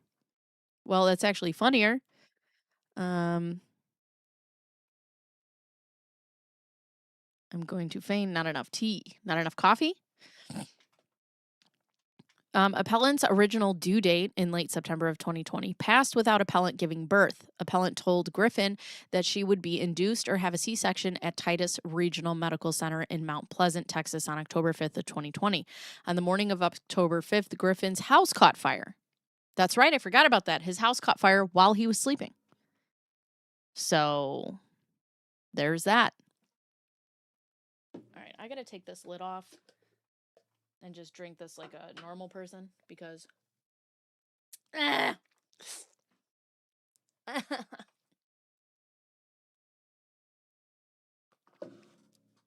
just want my protein shake, okay? So yeah, his house caught on fire while he was sleeping. He was able to put out the fire with a water hose. Later that morning, the medical center received a bomb threat and had to evacuate. Appellant blamed both of these events on her mother, Shauna Pryor, who she doesn't talk to.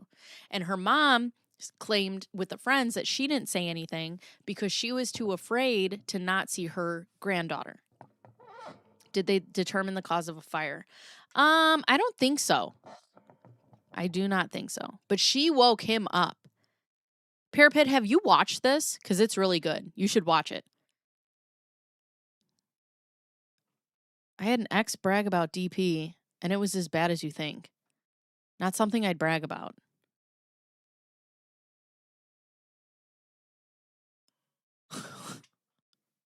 I'm so scared right now.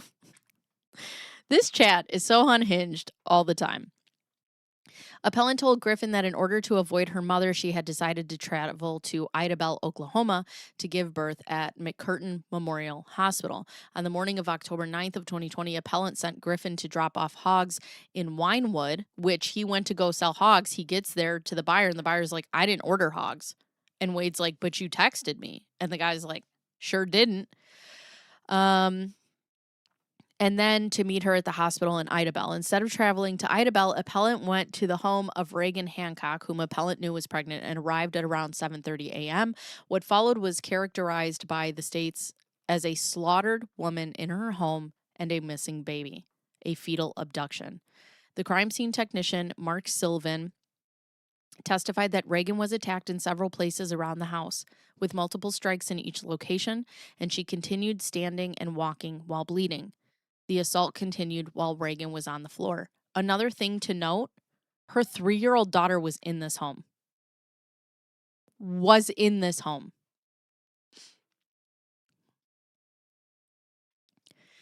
medical examiner, Dr. Melinda Flores, testified that Reagan had 113 sharp force injuries, 15 stab wounds, and 98 incised wounds.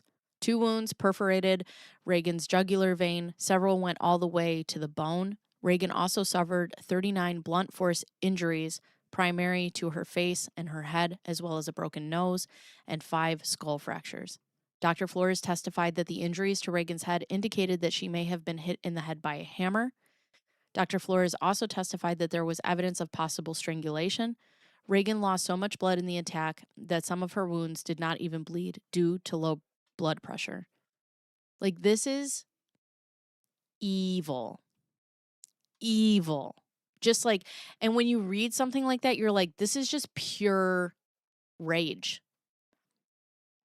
After murdering Reagan, appellant performed a crude C-section to remove Reagan's unborn child. She also bought a fucking doctor's scalpel. She bought a scalpel.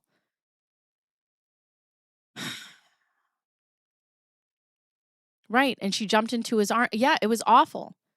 And when he went into the room, so one of their like friends went into the room and she put the blanket over her head. The baby put the blanket over her head. And then when she realized who it was, she ran to him.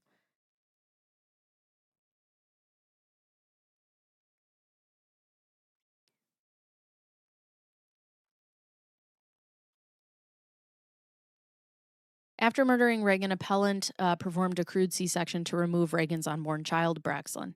Appellant cut a large incised wound going across Reagan's lower abdomen with her uterus coming through it. The uterus was also opened. Appellant also removed the placenta and umbilical cord. Cell tower data showed that appellant left Reagan's house between 9:09 and 9:14 a.m. At 9:36, appellant was stopped by Trooper Lee Shavers after he observed her driving erratically, speeding, and almost hitting another vehicle. After contacting appellant, Trooper Shavers observed an umbilical cord going down into appellant's pants and a baby that was not breathing and appeared very limp and kind of white in color. 2 ambulances transported appellant and Braxton to McCurtain Memorial Hospital. Appellant was arrested. Thank you for the gift, Kiki. Appellant was arrested at the hospital, and Braxton was later pronounced dead. And that's the thing. All of that for nothing. All of it for nothing. This woman deserves nothing. In my opinion, she's evil, premeditative, and just not a human we need around. I agree. I agree.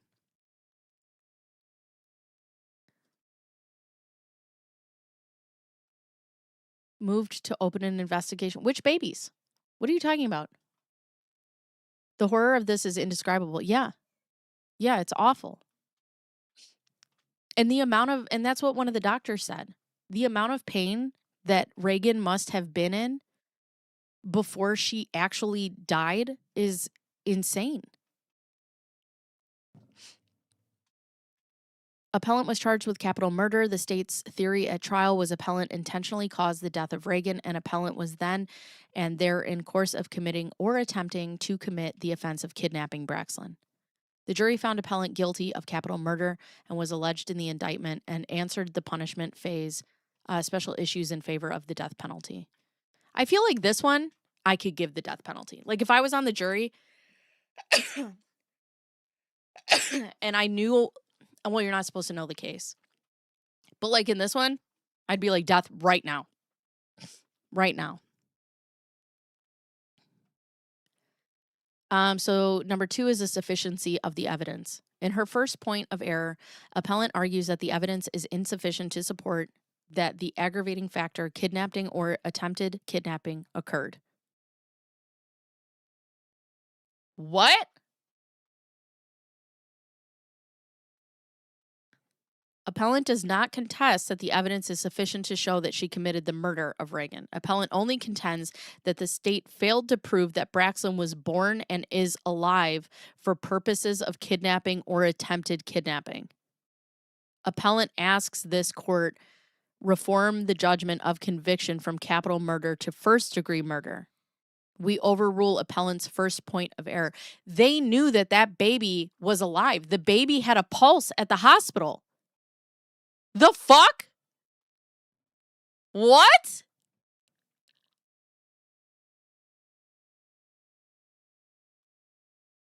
Right. Right into the volcano. Yeet them.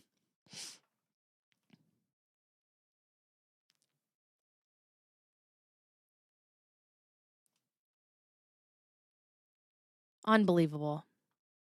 Applicable law. Sufficiency. We review a challenge to the sufficiency of the law evidence under the standard of review was set forth Jackson v. Virginia. Evidence is legally sufficient to support a conviction if, when viewing all the evidence in the light most favorable to the verdict, any rational juror could have found the essential elements of the crime beyond reasonable doubt. When conducting a sufficiency review, we consider all of the evidence admitted at trial, including pieces of evidence that may have been improperly admitted. We do not sit as the 13th juror, and we do not substitute our judgment for that of fact finder by reevaluating the weight and credibility of the evidence. The jury is permitted to draw reasonable references from the evidence adduced at trial. Additionally, the jury may use common sense, common knowledge, personal experience, and observations from life when drawing inferences. The sufficiency of evidence is measured against the hypothetically correct jury defined by the statutory elements as modified by the charging instrument. The hypothetically correct jury charge is one that accurately states the laws authorized by the indictment, does not increase the state's burden of proof, and adequately describes the offense with which the defendant is charged. Then there's elements. Did Taylor try to claim self-defense? At first she did. She was like, oh, she was hitting me. She was doing this to me. And I'm like, shut the fuck up. I once argued for expanding the death penalty, but the thought of life imprisonment is starting to win me over. I have a hard time thinking about somebody like Taylor Parker in jail where our tax dollars are paying for her to be kept alive. Yuck.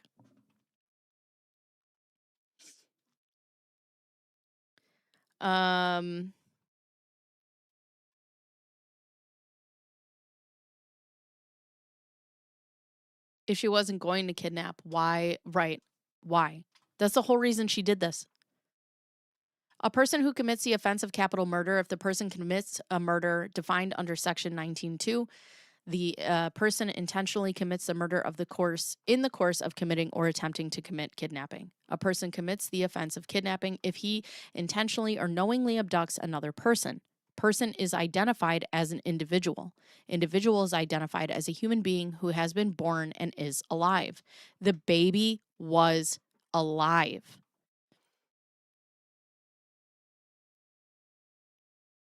Imagine. Okay, you're winning me. All right, we're getting there. Solitary confinement is her own kind of hell. Ugh.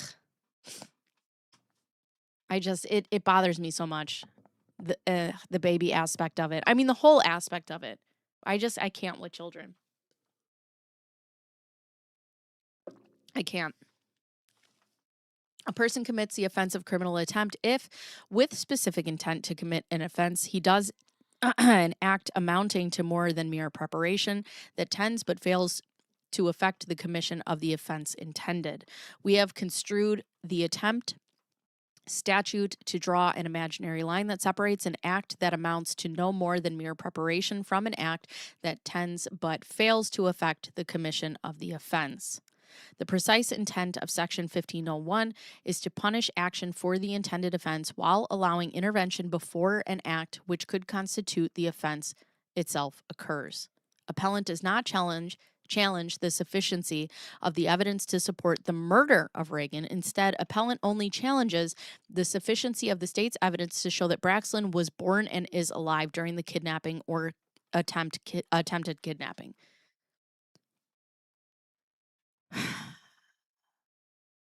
I'll buy a moon bump, but I'll have to molest it for all 8 hours of the trial. Look, I spilled.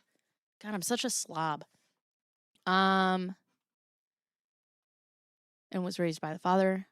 Religiously, another issue I struggle with is if they have life, then they could repent and end up being forgiven. It bothers me. I don't know. Like we talked about religion the other day. I think the Lord knows what's in your heart. Have we heard of Taylor's behavior now that she's in prison? Yeah, she's still a piece of shit. I covered that earlier. Born and is alive. The baby had a pulse. The baby took its first breath out of the womb. We know this for a fact. We know this. So we reject this argument for two reasons. First, when viewing the evidence in light of the most favorable to the verdict, a rational juror could find beyond a reasonable doubt that Braxton was born and is alive at the time the appellant kidnapped her. Second, there was sufficient circumstantial evidence for a rational juror to conclude beyond a reasonable doubt that appellant had taken a step that amounted to more than mere preparation towards kidnapping Braxton. Also, even if she's dead, okay, let's say the baby died, right? When Reagan died, the baby died. Then you go into like what is that? Like what's that charge? Like desecration of a corpse. They have another charge for when you do things after people are dead. You can't just do shit to people. Then immediate death. Personally, however, I think my tax dollars keeping her alive does enrage me. Yeah. Because they found the baby with Taylor Miles from the scene. So that's kidnapping, right? Well, she's arguing that they can't prove that the baby is born and alive. But the baby had a pulse. The baby had a pulse at the hospital, and they were trying to help the baby, from my understanding. We'll find out more. Relevant facts. Elton Crossland, a flight paramedic for LifeNet Air, was working with his partner, Allison Moses, on the morning of October 9th, 2020, when they were dispatched to Trooper Shaver's location at 9:37 a.m. They arrived on scene at 9:49. Crossland testified as follows. Question. Okay, when you arrived on the scene, tell the jury kind of what was going on out there. We arrived on scene, exited our vehicle, walked back to where Trooper Shavers and bystanders were, and when we got up to the door, there was a woman sitting in the front seat holding a newborn. We could see the baby was gray and ash in color. Umbilical cord was still attached. Question. Have you ever in your experience as a paramedic come across a woman who has given birth outside of the hospital, whether it be in a car or at a home or things in nature? Yes. So when you walked up on the car and you saw the baby with the umbilical cord still attached, what's running through your mind at the time? Getting the cord clamped and getting the baby into the ambulance so that we can start full-blown CPR. The difference being doing compressions and breathing, it only gets you so far. Being an ALS provider or paramedic, there's different drugs I can push to try to improve the outcome. Her actions were the cause of the deaths. Also, yes. She was alive and fighting. Is religious goal. It's actually very hard to prove they were alive by air in the lungs if CPR and assisted breathing were performed. From what I understand at the hospital, the baby did have a pulse. There would be trace evidence in the baby's lungs. Appellate court could potentially be trying to walk a fine line, as they have no tolerance for it right now. But why do they say they can't prove kidnapping or attempted kidnapping? She's saying that they can't prove attempted kidnapping or kidnapping because they can't prove that the baby was alive. Because the way the wording is for kidnapping, they're saying you're kidnapping another. Hold on, I'll find it for you. She is arguing that, where is it? Factual background. They have insufficient evidence to support the aggravating factor, kidnapping or attempted kidnapping occurred. And she's saying that she contends that the state failed to prove that Braxton was born and is alive for purposes of kidnapping, which she was alive. But, so you mentioned the appearance of the baby was ashen. What else did you know about or did you notice about the baby?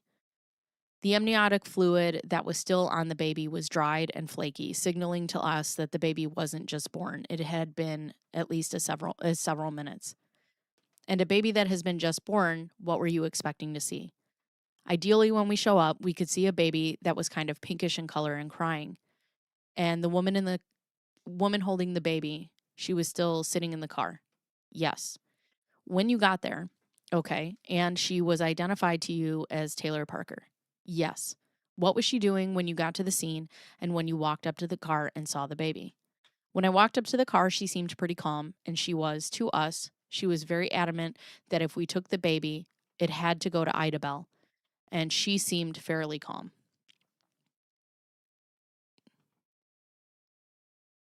This is a great point, screenshots. I usually just lurk, but I honestly don't think Taylor cared if the baby lived. She just needed a baby to prove everyone wrong. That is a great point. That is a great point. I didn't even think about that, right? Like, I was just thinking further to the nursery and she had to have a baby. But if she has this baby in her hands, even if the baby dies, she still had the baby. Screenshots, great point.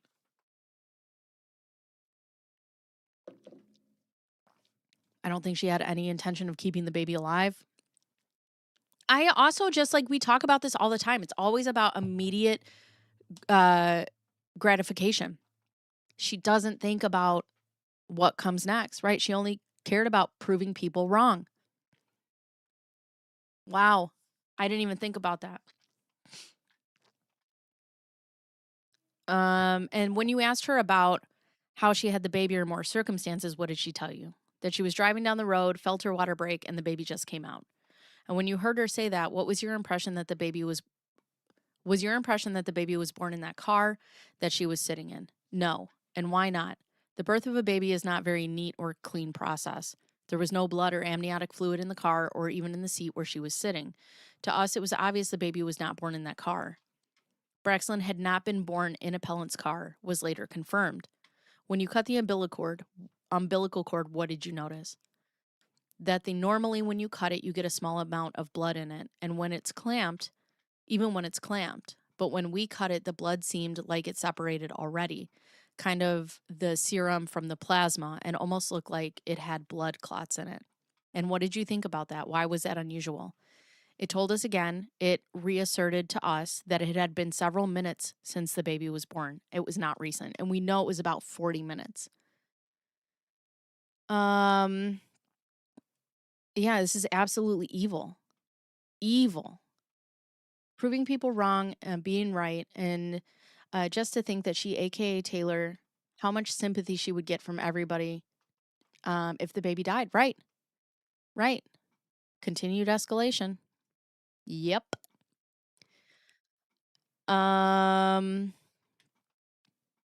So when you first arrived at the scene, you were under the impression that this baby had maybe been born just minutes before your arrival, and based on what you're seeing and your assessment, was that matching up? No. Once you were in the back of the ambulance with the baby, what did y'all do? We got an IO or an IV started in the left lower leg, and we started giving IV fluids and giving doses of epinephrine. And we were continuing CPR and then intubated the patient so we could breathe for her. At that point, did the baby have a pulse? No, she did not. Oh! I thought the baby, okay, my bad. I thought that the baby had a pulse at the hospital. Okay, was she breathing? No, she was not. Okay, when you first got there and saw the baby, did you notice any signs of life? No. Once you got her in the ambulance and you were able to administer medication, what type of medication were you giving? Epinephrine. And what was that going to do? It's also known as adrenaline. It causes contractility of the heart, and it helps restore a pulse in conjunction with CPR. Okay, and then the jury has heard that the baby was a baby girl. Was that yes? Elton, y'all decide that the closest place is going to be Idabel. How long did it take y'all to get there? I'm not sure off the top of my head. If we could go back to the first page, it's got times on it. It looks like it took us 34 minutes. During the 34 minutes from transport from DeKalb to Idabel, what were you doing to the baby in the back? We were continuing CPR, continuing to ventilate her with a bag valve mask, continuing to give her epi every 3 to 5 minutes, and trying to get her warm. I like this. It's like I'm getting a lump in my throat because all I'm thinking about is how these people go home, how these paramedics, how these doctors,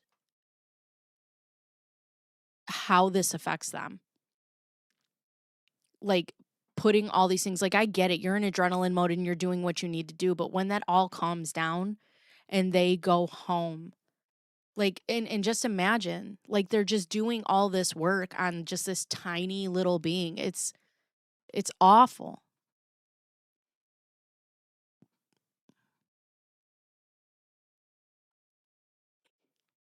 Nowhere to go but tears. She doesn't even take care of the kid she already has, right? This is awful. I've wanted to be a mama so bad, but situations kept me out of reach. I just can't imagine someone trying to steal mine if I finally got pregnant. It makes me feel rage I don't normally have, right?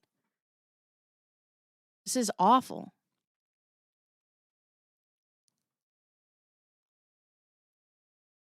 We're continuing CPR, continuing to ventilate her with a bag valve mask, continuing to give her epi every 3 to 5 minutes and trying to get her warm. Were you eventually able to get a pulse back? Yes. Okay, so I was right. Okay, so by the time you arrived at Ida Bell Hospital, the baby had a pulse. Yes. And is that reflected here on the vital signs taken at 10:37 that there was a pulse? Yes. When you arrived at Ida Bell Hospital, what happens at the hospital? One of the OB nurses met us outside. I guess there had been some miscommunication. I think they thought we were coming in with just a baby that had been delivered. We came out of the back of the truck. The heart rate was less than 60, so we were still doing chest compressions, and she was still not breathing. So we were breathing for her. So they took us up to the second floor to their OB unit. On cross-examination, Crossland further explained his observations. Question: but you said that there was a heartbeat at some point. Yes. Now, did you know that because you had placed monitors on the chest? We saw changes in the monitor, which signaled to us we had her on end tidal capnography. God help me, capnography waveform on our monitor, and we saw a spike in that reading, which in a cardiac arrest signifies a return of circulation. But it doesn't indicate whether it's going to be maintained or not. It does not. And was it just very faint? The reading was. The reading was very good, and it stayed. Now, the pulse that we felt, I could actually palpate with my fingers and feel it, but it was very weak. I remember talking to you, and you said when y'all got the pulse back, and by back, if a baby is stillborn and born without a pulse, there's no pulse to get back. Does that make sense? Correct. Have you ever been friends with someone who turned out to be a pathological liar? No. Yeah, I noticed that too. In the body cam footage, she was extremely clean, which is interesting because if she had just committed that crime, how was she so clean? Unless she changed her clothes. There are some tragedies that are so unfathomable to comprehend, and this is one of them. It goes beyond wrecking a family and community while wrecking wider humanity. There's a couple of times that we've been going through emails and texts, and I've gotten so upset by her behavior that I had to take a lorazepam. Yeah, I've said this from day one. Owens is the type of girl that would go so far to unalive a pregnant woman to steal the baby to prove she's had a child. Ex-fiance and ex-husband both wasted my final safe fertility years not being honest about wanting kids. Now my hubs wants to try, but I'm terrified at 40. Such a hard read. These young women taking it for granted is terrifying to think that they could be so flippant. Taylor's on another, oh yeah, she's on another level. Okay, from the time you got the pulse back, were you excited and thought we may have saved this baby? Yes, yes. From Ida Bell back to New Boston, we were on cloud 9. Oh my God.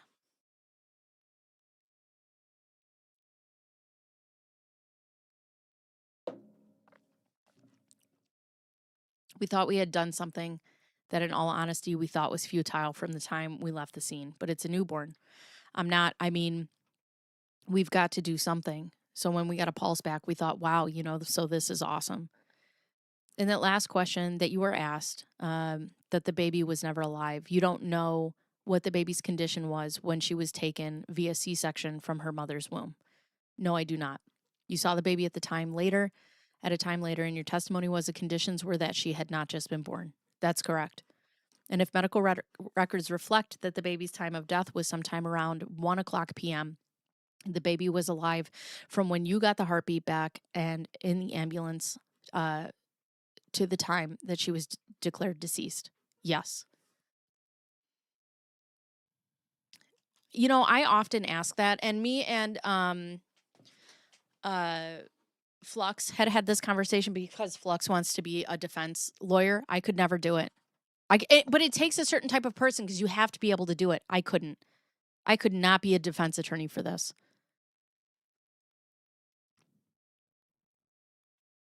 right? And because of HIPAA, they can't do anything.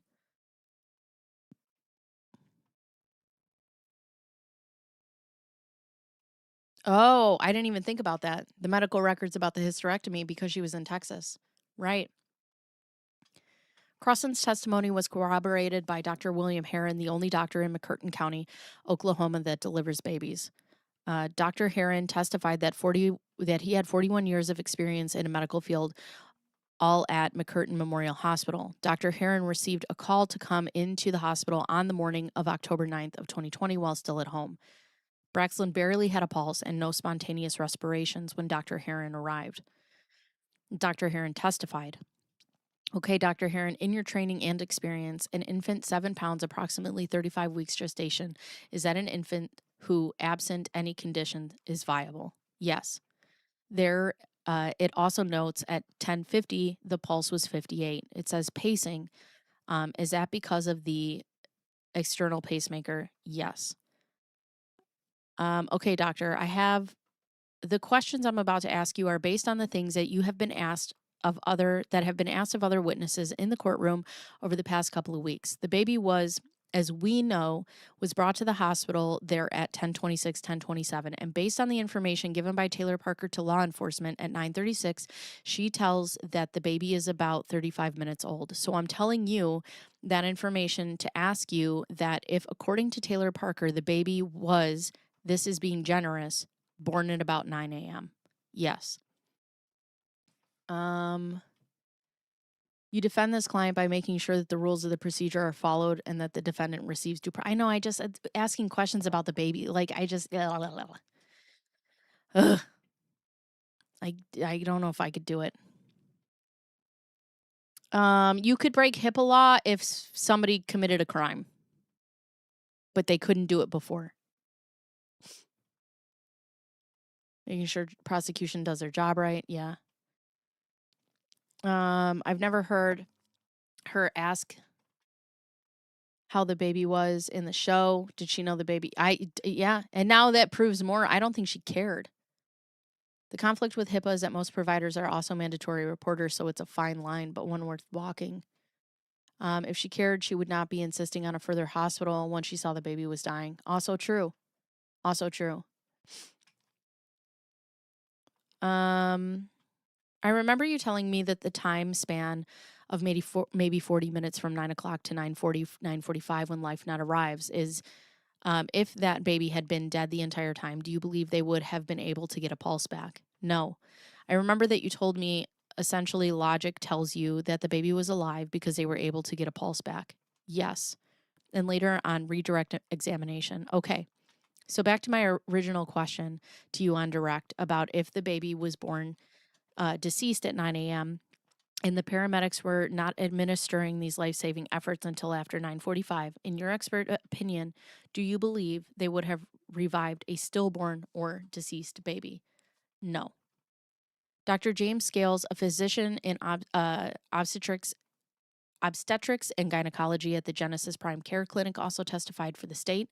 Dr. Scales testified over the course of over 20 years, he had delivered approximately 200 babies a year. What did Medchul say? 1,000 babies a year? What the fuck did he say? And was familiar with C-section procedures. Dr. Scales testified that Reagan was not having complications during her pregnancy and that Braxton had no abnormalities. Dr. Scales further testified that he was surprised that Braxton had no visible injuries or knife nicks because even trained doctors going through layers of skin very carefully and relatively slow sometimes will nick a baby. Dr. Scales further explained, okay, the medical examiner and actually, I believe, it was the doctors from the Idabel Hospital weighed the baby and measured the baby. Those results were that she was 7 pounds and 18.75 inches. So when we're talking a woman who is 35 weeks pregnant and the baby is that size, would that be, in your experience, a viable baby? Yes. And doctor, do you recall us showing you some of the autopsy photos in this case? Yes. Okay. And we specifically showed you one of the cut in the uterus to the back of the uterus. Do you remember that? I remember it. And I recall you said it was maybe a little bit bigger than would be necessary, but it wasn't that bad. Correct. So your opinion, I think, was the person who had performed that C-section had taken some reasonable care as far as cutting into the uterus. They didn't do bad, which means, right, that some sort of research had to be done, which would show premeditation, which we all know. No worries. That's okay.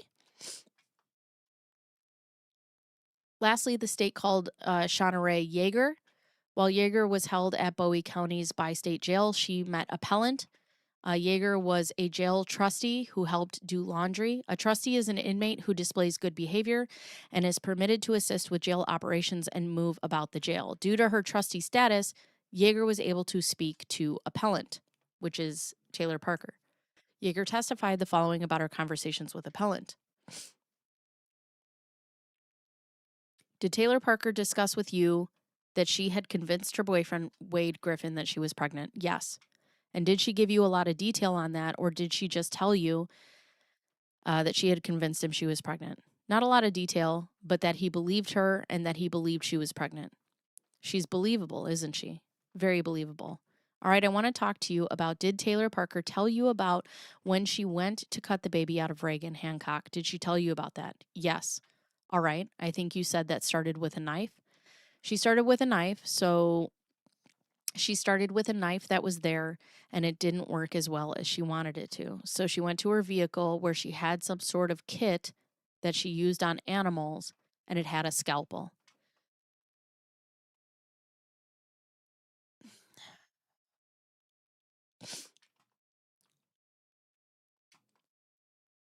So she had enough time to leave the house and go out to her car.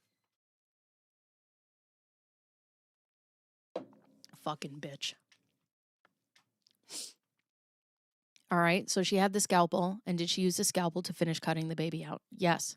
Okay, then what happened after the baby was cut out, Shauna? She said she placed the baby up against Reagan's cheek and told her, tell mama bye.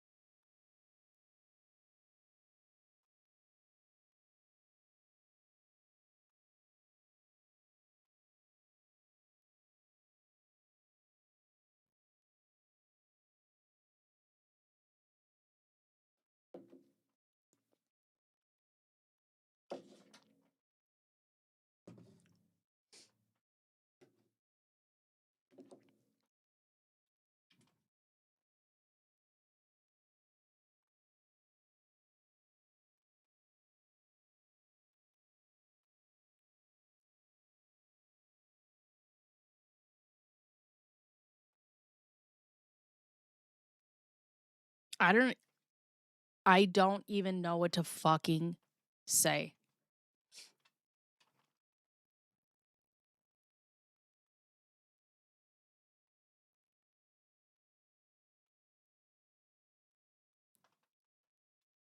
So the baby is alive. Yes, ma'am. And she told the baby, tell mama bye. Yeah. All right. Sorry, hold on a second. Did she tell you that she was, what happened after that, Shauna? Did she get in her car and leave? She said she was going to the hospital. Okay, and wasn't going to the hospital because the baby is in distress or anything like that? No. Okay. She was on the way to the hospital. In your discussions with me, you said that you believe she wanted to make a record that she had a baby at the hospital. Yes, ma'am. All right. On her way to the hospital, what happens to the baby? She said she looks over and the baby is not breathing and she pulled over. Okay, she pulled over. Yes. She didn't tell you that she got pulled over. No. She told you that she pulled over. She pulled over. Okay, and then she tells you that. What did she tell you about the cord, the umbilical cord and all of that? That it was coming out of her pants. And that the first responders just assumed that she had given birth with the baby because she didn't tell them that she had.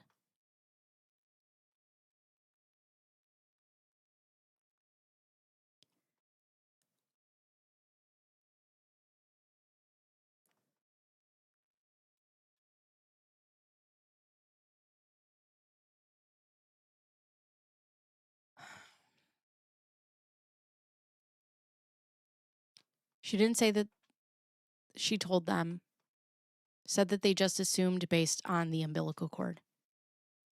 Analysis. Kidnapping.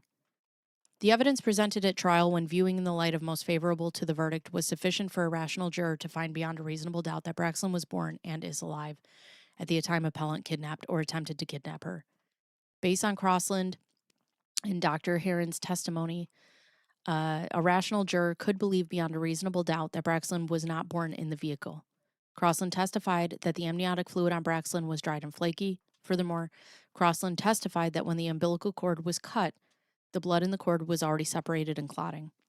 Based on this testimony, a rational juror could have concluded that Braxton had been born elsewhere and sometime before appellant was stopped by trooper shavers.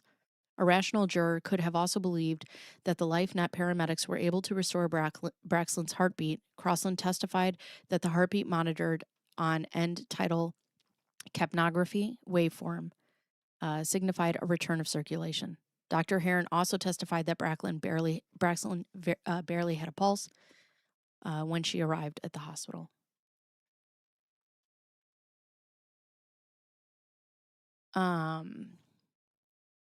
Fuck.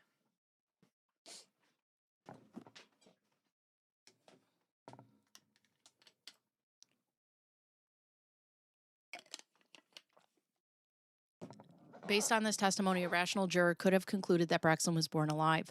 Both Crossland and Dr. Heron testified that it would have been impossible for the paramedics, based on the known timeline, to restore the heartbeat of a stillborn baby. A rational juror could have credited this testimony and inferred that Braxton must have been born alive at the time of appellant's crude C-section, because if not, the paramedics would not have been able to later restore Braxton's heartbeat. Furthermore, Doctors Heron and Scales both testified that Braxton was viable, and Dr. Scales testified that appellant's crude C-section did not harm Braxton and was not poorly performed. A rational juror could have believed this testimony and inferred that because Braxton was not injured during the C-section and was otherwise viable, she was born alive. Thank you, Deanna. Water and tissues for bake. I don't like. I'm idling between I want to cry and also just fucking punch something is where I'm at right now. I don't even there's so I'm just I want to hit. So, fuck, man. And I think about it for you to go in and take a baby, right? You're psychotic. Everybody knows you're psychotic. But you take the further steps of holding that baby to the mother's face and you're like, tell mama bye. Fuck you, dude. Fuck you. And all while Reagan's 3-year-old daughter is in another room, is in the house.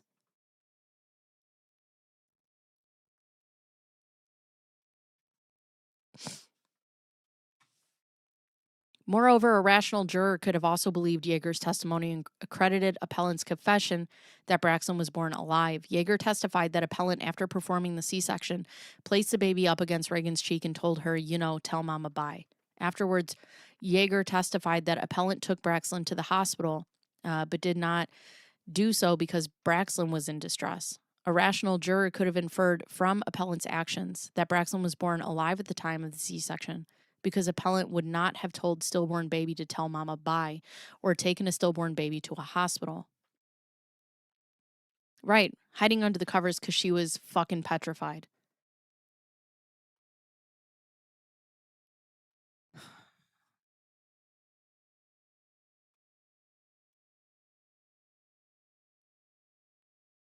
Based on Yeager's testimony, a rational juror could have concluded that Braxton was born alive during the C-section and that appellant was taking Braxton to a hospital until appellant pulled over because she realized Braxton was no longer breathing. at which point appellant tried to make it appear as though she had just had a baby before she was stopped by trooper shavers. This is consistent with Crossland's testimony that Braxton was not born inside the vehicle based on the physical observations Crossland made at the scene. Attempted kidnapping. Alternatively, the evidence presented at trial, when viewed in the light most favorable to the verdict, was sufficient for a rational juror to find beyond reasonable doubt that appellant had taken a step that amounted to more than mere preparation towards kidnapping Braxton. The medical testimony introduced at trial showed that appellant's crude C-section appeared to be designed to secure a live baby. Dr. Scales testified that the C-section did not harm Braxton and was not poorly performed. And then down at the footnote is appellant highlights several pieces of evidence to argue that the evidence was insufficient to allow a reasonable juror to conclude that Braxton was born alive. Appellant emphasizes that Braxton's weak pulse was only attributed to external efforts to stimulate life, and that Dr. Heron testified that he never witnessed independent life. When the record supports conflicting inferences, we presume that the jury resolved the conflicts in favor of the verdict, and we defer to that determination. In appellant's case, the jury was presented with competing evidence and resolved the conflicts in that the evidence in the state's favor.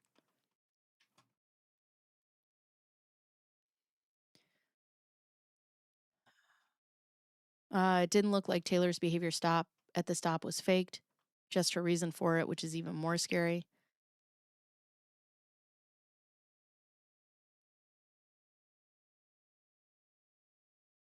Yeah, this whole situation is awful. Hi, Addie. Dr. Flores, the medical examiner, testified that Reagan's injuries were focused on the upper body, particularly the head and neck areas. A juror could infer from this testimony that appellant's assault was directed away from the location of the baby in an attempt to avoid harm to the baby while appellant murdered Reagan. Also, too, she probably tried to, knock her out and keep her alive long enough so she could try to take the baby. The evidence admitted at trial also circumstantially proved that appellant wanted a live baby. The state introduced evidence that appellant was unable to get pregnant due to a hysterectomy and faked pregnancy with Griffin in order to keep him in their relationship. Moreover, the jury heard evidence that appellant purchased a silicone moon belly online, as well as a customized ultrasound prepared for a nursery in Griffin's home, had a maternal photo shoot, held a gender reveal party, and chose a name for the baby, all to further the story of a fake pregnancy. A rational juror could conclude, based on this evidence, that appellant intended to kidnap Braxton alive to complete the fake pregnancy story. And in this part, I want to talk about Laura Owens for a second, and I know we're reading this, but, it's interesting because Laura claims that she got to November, right? Like she got to 24, 25 weeks. There was no gender reveal from her family. There was no nursery. There was no... from what we know, there were no clothes in the casita. There was no preparation for a baby coming, which tells me more, right? That she knew that she was lying about the pregnancy, just not for the reason of having given birth. Also, yes. Now I understand why they said attempted kidnapping. I thought kidnapping would cover the crime. Yeah, there's no laughing here. At least with you can just laugh at her stupidity. But, I mean, if it gets here, this was a laughing matter until it wasn't.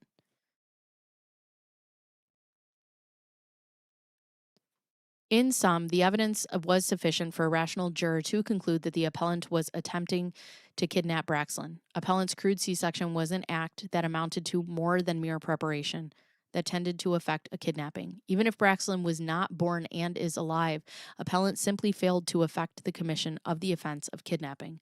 Although commission of the last proximate act needed for the crime would, of course, constitute an attempt, we have concluded that the legislature did not intend to draw the imaginary line that close to the offense. In the present case, appellant's C-section was an act that amounted to more than mere preparation and was sufficient to support the aggravating element to attempted kidnapping.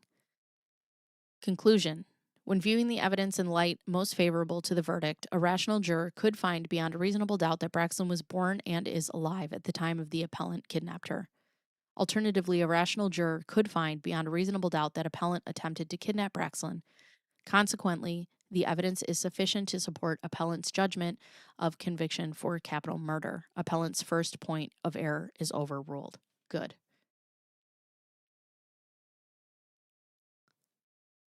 There was not one item that we've seen, at least, that we've seen for any of the babies. Right? And she got to 25 weeks, 24 weeks.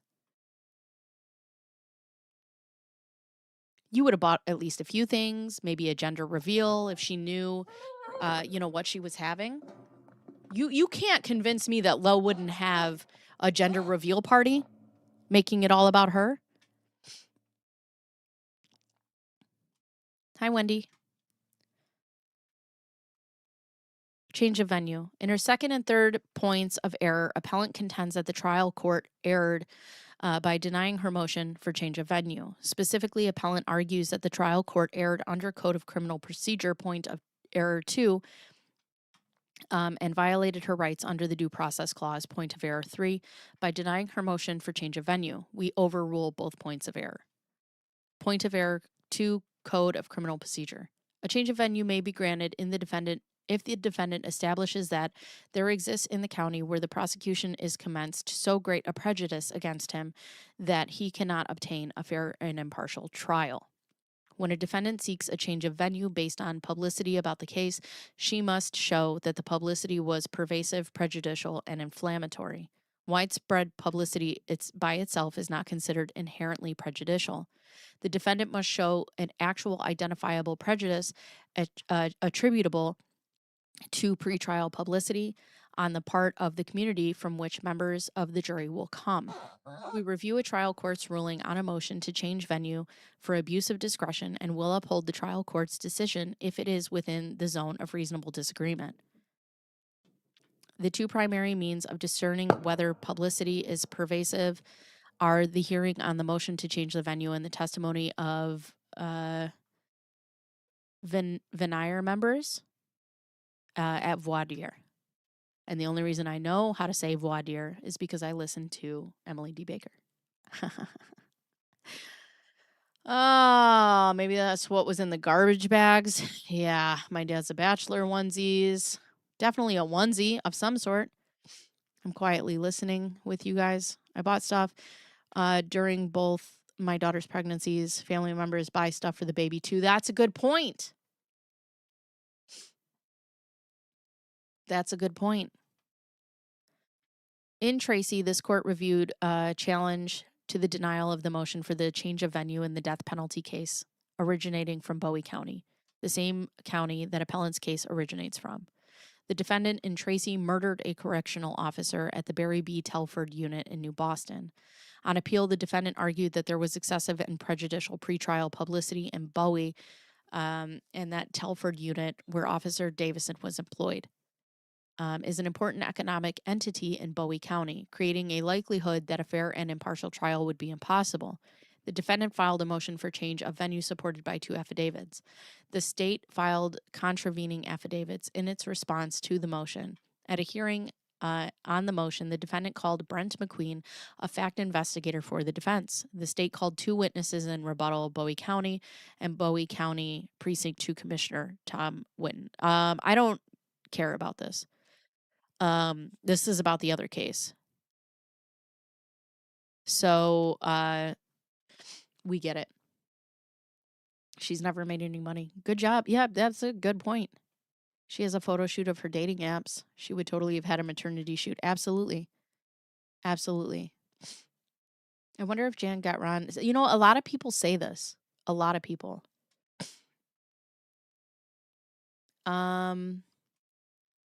This case shares familiar facts with Tracy. Appellant filed a motion for change of venue supported by her own affidavit and the affidavit of 2 credible residents of Bowie County.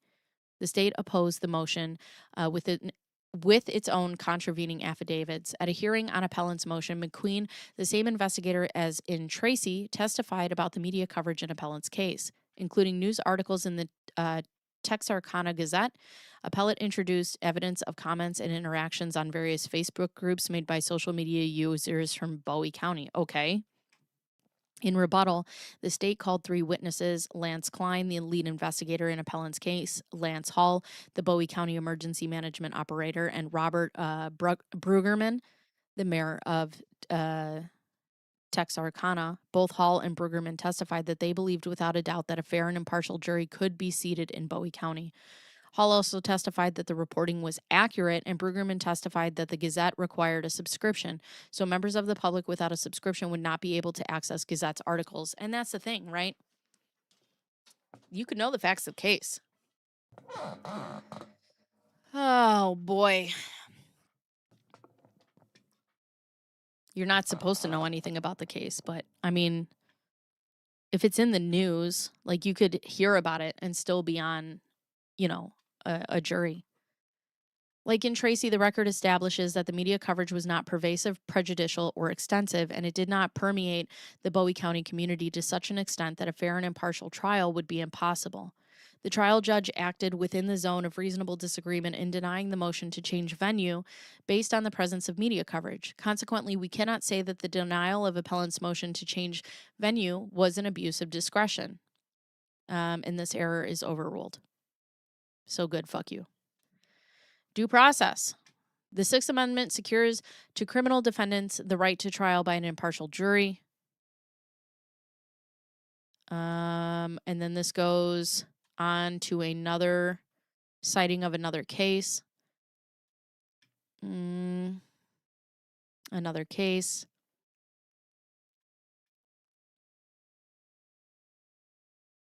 A similar level of dissemination is not in the record here. Consequently, even though the size of the community in appellant's case is similar to that in Rideau, this factor weighs against a finding of presumed juror prejudice. You're not required to be ignorant of the case, but rather not to have formed an opinion and be willing to listen to the facts before doing so. Right. Good point. Yes.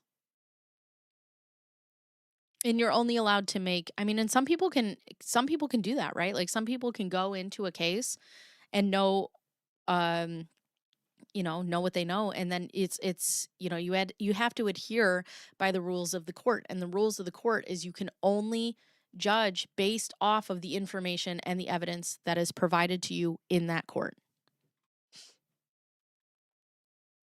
Nature of publicity. Appellant relies on 2 separate articles by Texarkana Gazette and TXK Today that included references to appellant allegedly confessing to law enforcement to argue that the pretrial publicity in appellant's case included evidence of a smoking gun variety that would have invited prejudgment of her culpability. Appellant further argues that the community commentary on Facebook revealed a widespread animosity in Bowie County towards appellant. We disagree. First, widespread publicity itself is not considered inherently prejudicial. Also, whatever you said of the smoking gun variety, they're allowed to play your interviews. And her interviews are fucked. Her interviews are so bad. I don't know if we'll get to them today, but appellant does not challenge the accuracy of the news articles. As this court has held, news stories that are accurate and objective in their own coverage are generally considered by this court not to be prejudicial or inflammatory. Second, as we also recognize in Tracy, testimony showed that many of the people commenting, posting, and responding to the articles were not even Bowie County residents and would not be in the jury pool. Third, while appellant highlights individual inflammatory comments on Facebook posts, as was admitted in evidence, there were more non-prejudicial comments and posts. And as appellant's experts conceded, he did not investigate the actual identities of the individuals commenting or posting on social media websites. For the reasons stated above, the mere fact that each newspaper ran articles or that certain individuals commented or posted on Facebook does not correlate to widespread dissemination in Bowie County. Appellant argues that the combined Facebook following of each newspaper accounts for approximately 135% of the county's population, but there is no record evidence, unlike Rideau, to support the assertion that even a portion of that viewership read the articles. The same is likewise true to the extent a appellant relies on Facebook or other social media sources, and there is no evidence in the record that those sources were pervasively shared to the same level as in Rideau. This factor weighs against a finding of presumed juror prejudice. It's not what you know, it's what you can prove. That's right. That's right. Mr. Pike, where have you been, Loca? It's so funny.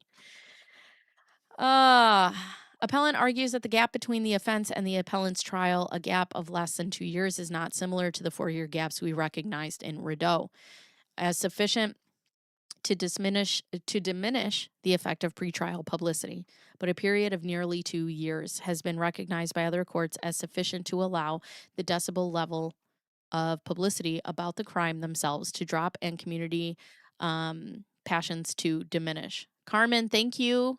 Thank you for the flowers. Conversely, McQueen testified at the change of venue hearing that most cases don't have anywhere near the coverage that this case received during the 2-year period in light of all the evidence in the record. The factor is neutral as to presuming juror prejudice. And so it's, does the jury's decision indicate bias? In Rideau, Estes, and Shepard, the jury's verdict did not undermine in any way the supposition of juror bias. The defendants in those cases were convicted. In Skilling, by contract, the jury acquitted Skilling of 9 insider trading accounts. The Supreme Court observed that it would be odd for an appellate court to presume prejudice in a case in which the juror's actions run counter to that presumption. Appellate juries convicted her of the charge offense and sentenced her to death. Consistent with Rideau, Estes, and Shepard, this factor weighs in favor of presuming juror prejudice. Does anything you can say will anything you can and but anything you say can and will be used against you in a court of law apply to interviews or what is just said at the time of arrest? No, it's anything. Anything. Which is why if you get arrested, lawyer immediately. Lawyer immediately. It's any interviews. Anything that you say to police. Also jail calls. Also just anything after the police get you, boom, silence. Silence. Conclusion. We conclude that Skilling factors weighs against a presumption of juror prejudice. While appellate's jury did convict her of capital murder, this case does not bear the same hallmarks as Skilling, Estes, or Shepard, where the Supreme Court recognized extensive and prejudicial pre-trial publicity. The record shows that appellant's trial did not suffer from the grossly brutal kangaroo court proceedings that infected the trials in those other cases. Appellant's third point of error is overruled. Boom. Good. Even if you're innocent. Even I started to watch that. I started to watch it. I'm going to finish watching it today. Rotten Mango, yeah, she does a great job. If there's one thing I've learned from LawTube, it's not to talk without a lawyer, especially if you're innocent. I'll tell you, if something happens and ask for a lawyer immediately, period. Period. I'll talk to you. I'll talk to you all day long with an attorney. So that's that. In her 4th through 6-point errors, appellant challenges trial court's denial. All right, so she wants a motion to continue. All right. We overrule. So this is her motion to continue. Extraneous offenses. So this I wanted to get to. In her 7th through 11th points of error, appellant challenges the admission of extraneous offenses evidence during her trial. In her 7th point of error, appellant contends that trial court erred in admitting extraneous offenses evidence without reasonable notice. In her 8th point of error, appellant argues that extraneous offense evidence was inadmissible under Rule of Evidence 404B and that the admission of the evidence affected her substantial rights. In her 9th point, in her 10th point, hold on though. I want to see, because I think they explain how she was in jail. Do they do that in here? The record in this case tends to support the conclusion that the defense did indeed have actual notice of the state's intent to introduce the extraneous offenses.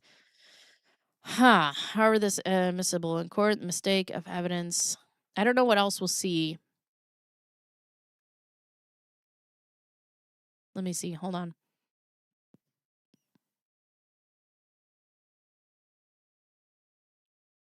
So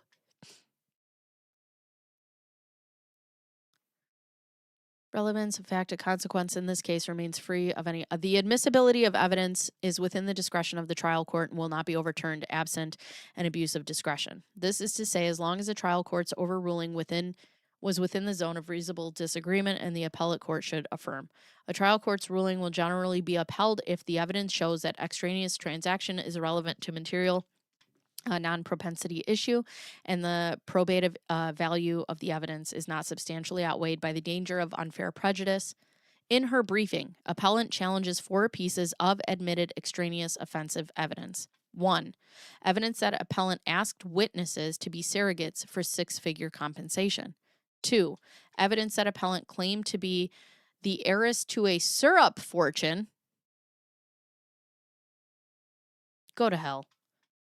And entered contracts to buy large amounts of land. 3. Evidence that appellant is normal and has no mental health issues and simply chooses to lie when she wants to. And 4. Evidence of a particularly strange tale that appellant supposedly spun about her mother hiring the Mexican mafia to kill her. We address in each turn. The fuck? What are you, Sherry Papini? Why do you hate Mexicans? And why do I always get these stories? So I was actually, me and my research team were doing Elizabeth Teckenbrock, and I was having such a hard time with that script because there's so much back and forth. And it was like, no matter how I wrote it, I never wanted to come off as I was on her side, but also it's not fully her fault as to what's going on. And also, like, doesn't anybody care about the kids? These are things you need an expert for. Exactly. Successful entrepreneur. He's just distrusting, though. Too many bad experiences. Syrup fortune. How the hell did I miss that? Sometimes, yeah, exactly. Maple squirts, Bruce. All the maple squirts. Here we go.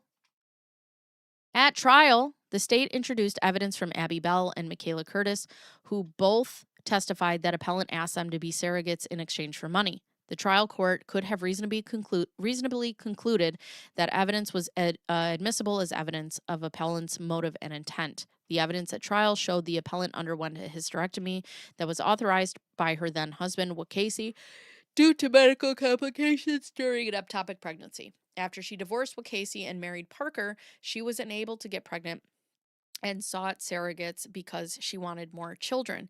That appellant could not get pregnant and needed surrogates was relevant to appellant's fake pregnancy and efforts to keep her and Griffin together in their relationship.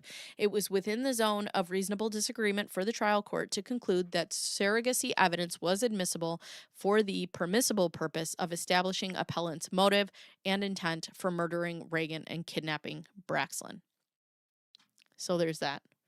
Here we go. We're about to get to Diddy. Number 2, heiress to a syrup fortune. You guys, let's all talk about what we would be the heiress of. What would I be the heiress of? Bacon? But like what? Or like Bear? Like Yogi Bear? Am I like the Yogi Bear heiress? What would you guys be the heiress to? Well, it was Morton Salt, I thought, because her name was Taylor. I don't know. I can't imagine. Right. What was she thinking? Protecting her babies. The state introduced evidence from Rusty Lowe, a real estate broker with Century 21 Harvey Properties in Paris, Texas. Lowe testified that in December of 2019, a woman identifying herself as Taylor Parker or Taylor Griffin called him inquiring about a 1,500-acre tract of land right on the edge of Bowie County, valued at approximately $4.7 million. Lowe testified that when he asked appellant how she was going to pay for the property, she responded that she was the heir to a syrup company. Tell me this bitch is trying to get on the back of Aunt Jemima and I'll punch her right in the face. Maple jalapeno bacon. Velcro. Heiress of barbecue sauce. Publishing house. Cheese for Me. Wright Brothers Aviation Fortune. Mad Dog 2020. The Heiress of Rice Fields. Oh my God. Jack Daniels. I met a girl whose family was rich because of McDonald's barbecue sauce. Holy shit. Toaster strudels. I would probably be the heir to that Foot Finder website, according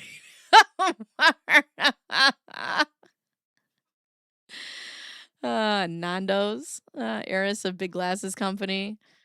Oh my God. She's like, her stupid ass. This is what she looks like. And she's like, this is her. And she's like, I'm the heiress to the Aunt Jemima syrup. Fucking idiot. You can't get away from Velcro. Boone's Farm. The trial court could have reasonably concluded that this evidence was admissible in as evidence of appellant's motive. After having been rejected by the men in her life, the state sought to prove that appellant did not want to lose her newest boyfriend, Griffin, who she began dating after her 2019 divorce from Parker. These efforts to keep Griffin culminated in a faked pregnancy that eventually led to the deaths of Reagan and Braxton. It was within the zone of reasonable disagreement for the trial court to conclude that the evidence of appellant lying about her status as heir to a syrup company fit within her scheme to keep Griffin, and consequently was evidence of her eventual motive to murder Reagan and kidnap Braxton. The Mexican Mafia! Oh, fuck. Here's where I come in. Hold on. I gotta... I wonder if Upbeat has Mexican music. Let's go. Tejano. Bum, bum, bum, bum, bum, bum, bum, bum. I'm just going to put Mexican in the search bar. What comes up? Mexicana. No, this isn't it.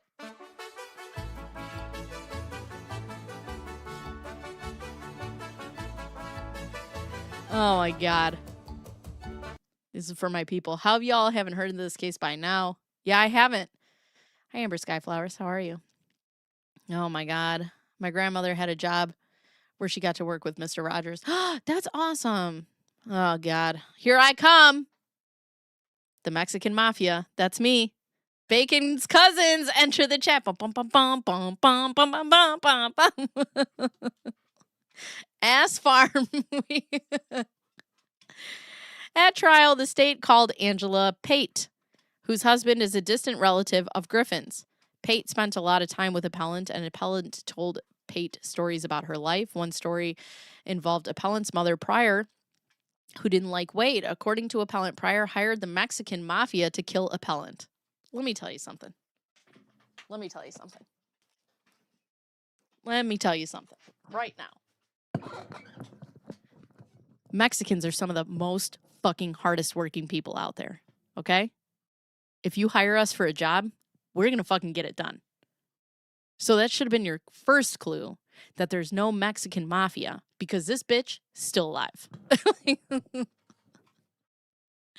Ho for a horn. Now I want putana. Get out of here. I remember this case was going around about a year ago, but I haven't heard anything from it since. Let's see. According to appellant, Pryor hired a Mexican Mafia to kill appellant. Contextually, appellant created the story immediately after she and Griffin got in a tiff at a party and stayed separate for a few days. Pate testified Wade, as he was listening to appellant, felt he couldn't leave her with all this going on and her mother, and so they were back together after that. The trial court could have reasonably concluded that this evidence was admissible as evidence of appellant's motive, as with the other extraneous offense evidence. The story again exhibited the lengths to which appellant went to keep Griffin in their relationship. It was within the zone of reasonable disagreement for the trial court to conclude that the evidence that appellant lied about her mother taking a hit out on her with the Mexican mafia fit within her scheme to keep Griffin, and consequently was evidence of her eventual motive to murder Reagan and kidnap Braxton. Appellant lies when she wants to and was normal. At trial, the state introduced testimony from Deanna Parker, Hunter Parker's mother, and Bobby Jordan, the interim police chief for the city of Texarkana. On direct examination by the state, Deanna Parker testified. Oh, shit.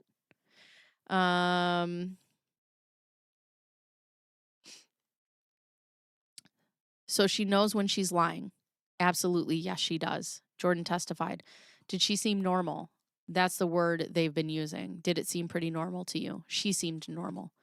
Rule appellate procedure provides that an appellate court must disregard a non-constitutional error that does not affect a criminal defendant's substantial rights. Under that rule, okay. All right. Jordan's testimony that the appellant was normal had no effect on the outcome of the trial, and Deanna Parker's testimony that appellant knows when she is lying was cumulative of numerous other instances of evidence that was presented to the jury that showed appellant lying. There was ample evidence substantiating appellant's guilt regarding her commission of the murders. After examining the records as a whole, we have more than a fair assurance that the admission of both lines of questioning did not have substantial injurious effect on the jury's verdict. Having reviewed the evidence, this is overruled because fuck her. So there's that. Oh, botana. Even though I consider myself a Mexicant and I listen to bacon while working, I still consider myself a very hard worker. You are a Mexican. I believe in you. You just made Texarkana sound way fancier than That's all right. I don't know anything about it. Point of error 9. The admissibility of extraneous offenses. In the capital sentencing proceeding, evidence may be presented by the state in the defendant or defendant's counsel as to any matter that the court deems relevant to sentence, including the evidence of defendant's background or character, or the circumstances of the offense that mitigates against imposition of the death penalty. All right, what do we got here? So 4 pieces of extraneous offense evidence that were admitted during punishment were in no way relevant to the future danger special issue. What? No, I think your crime. First, appellant challenges the admission of evidence that appellant sold a former coworker some bread for appellant's kid's school fundraiser, but failed to deliver the bread. What the fuck? At punishment, the state introduced evidence from Nona I'm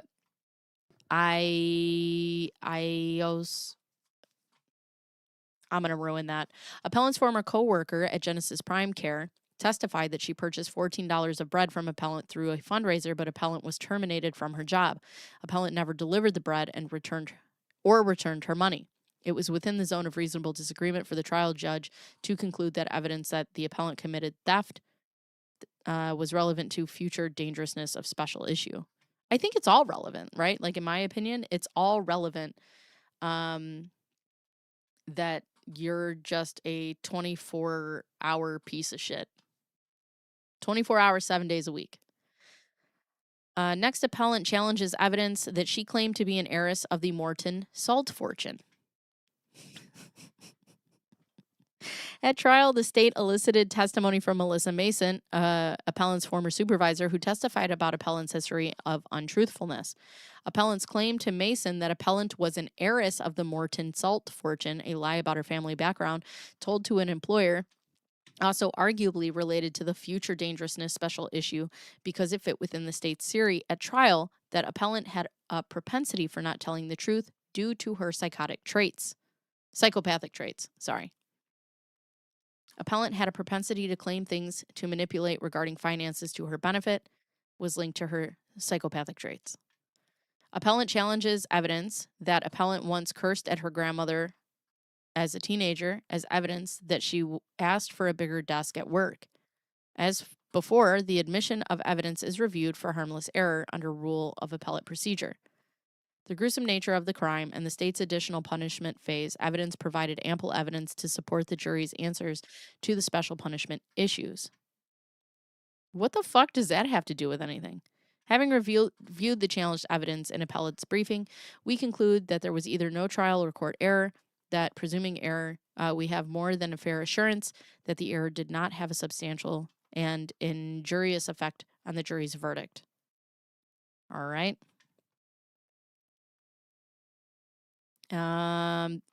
These extensive extraneous offense evidence violated her right to a fair trial. But instead of pointing this out to the court, to a specific objection at trial regarding excessive or case law from court recognizing that excessiveness is a bar to the admissibility of Rule 404B. Appellant instead argues that the circumstances of the extraneous offense evidence from inadequate notice to introduction of impermissible character evidence in the guilt phase. Okay. Good Lord. Cursing at grandma straight to jail. Good Lord. Some of the evidence admitted is so ridiculous. Yeah, I mean, what is the point? The point is we get you're a piece of shit. The introduction of evidence invoking gender stereotypes violated due process. But appellant failed to object that basis in the court, so error was not preserved. There was no objections at trial to any evidence on the basis that the evidence invoked gender stereotypes in violation of due process. Consequently, appellant did not preserve any. What the fuck? Gender stereotypes? This is the straws you're grasping at?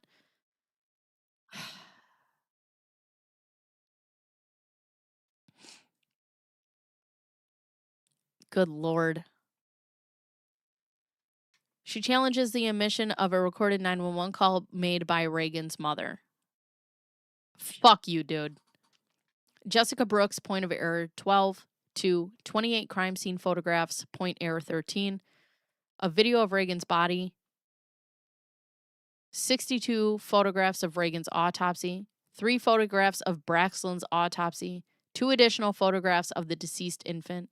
Appellant also contends that the cumulative effects of errors affected her substantial rights in both the guilt and punishment phase of her trial. I love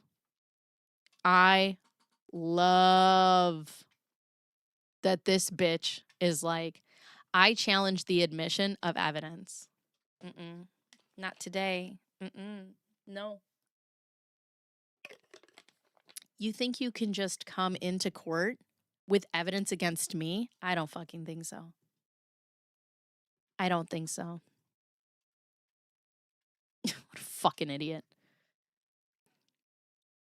In her 12th point, appellant contends that the trial court admitted a 911 call made by the decedent's mother, Jessica Brooks, that served no purpose beyond demonstrating her devastation at the loss of her daughter and unborn granddaughter.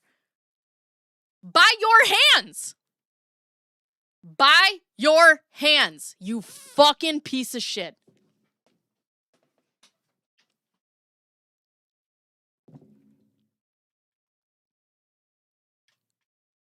Appellant further asserts that the probative value of the 911 call was outweighed by its prejudicial effect.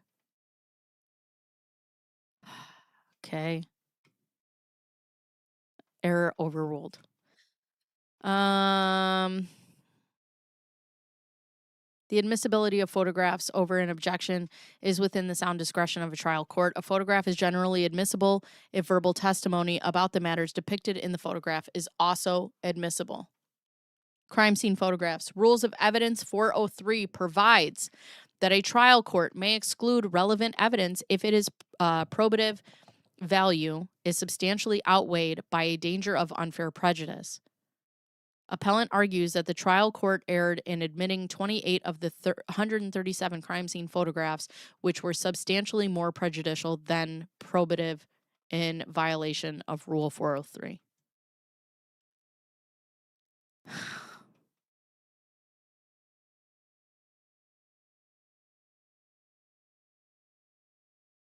You said this bitch.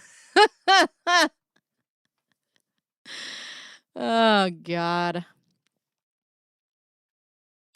state's exhibits offer wide view panoramic shots of the crime scene from different angles. Depict various pieces of furniture around the crime scene as well as spread blood and footprints. Specifically depict a pillow and towels covered in blood. Depict the injuries inflicted on Reagan's body as well as the spread of blood around Reagan's body. Yeah.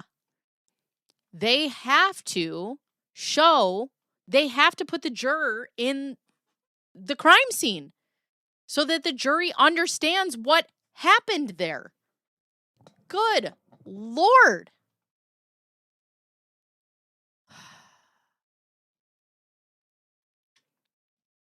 The photographs in question were probative of the crime scene and the injuries received by the victim. Were necessary for the state in developing its case, and because they were not overly gruesome, the photographs did not pose a potential of impressing the jury in some irrational way. Furthermore, the gruesomeness of the crime that merely reflects the actions of the defendant is not a sufficient reason for excluding evidence. Thank you. Appellant argues that the trial court admitted a lengthy series of photographs that focused on the autopsy process rather than the injuries inflicted during the offense. Autopsy photographs are generally admissible unless they depict mutilation of the victim caused by the autopsy itself. Changes rendered by the autopsy process are of minor significance if the disturbing nature of the photograph is primarily due to the injuries caused by the appellant. The challenged exhibits depict full extent of Reagan's fatal injuries, including stab wounds and incisions to her face and neck, evidence of possible strangulation and blunt force skull fractures. That some photographs depict the autopsy process is of little import. These changes were necessary to show the jury the full scope of the internal injuries that Reagan suffered from the appellant's assault. This evidence is highly probative of appellant's mental state at the time she committed the crime, which in turn is relevant to the future dangerousness special issue. Yeah.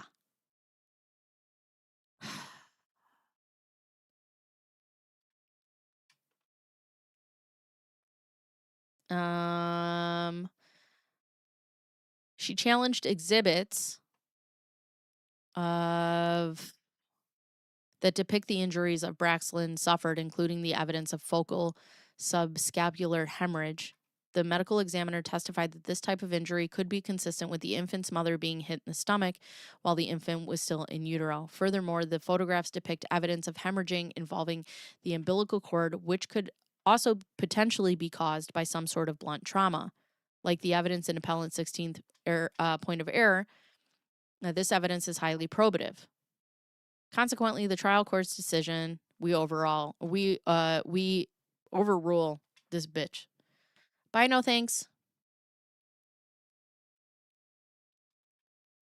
In her 8th point, appellant contends the trial court abused its discretion by admitting 2 photographs of Braxlin's after she was recovered by paramedics and transported to the hospital. The photographs depicted the as-is state that Braxlin was immediately after appellant's crude C-section and prior to her later autopsy.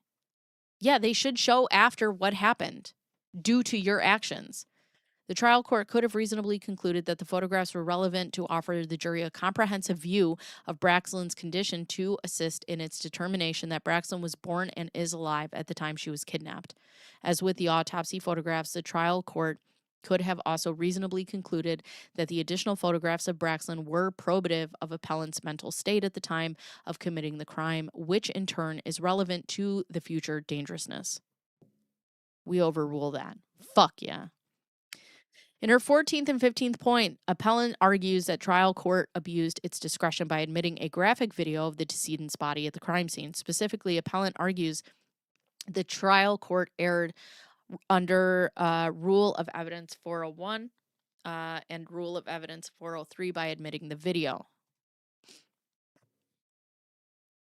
In appellant's case, the video evidence was the only evidence that provided a live panoramic view of the crime scene, including a live visual of the footprints around Reagan's body. Furthermore, the video evidence offered a more comprehensive view of Reagan's injuries and how they looked immediately following the murder and prior to law enforcement's investigation. We conclude that the video evidence was relevant. Suck it. cumulative harm. I really just have to know what was the end game here. She displays 8-year-old's level of logic and critical thinking. So someone said, screenshots, I believe, said that she just needed the baby. She didn't care if the baby was alive. She didn't care if the baby was dead. She just needed a baby to prove these people wrong. That's it.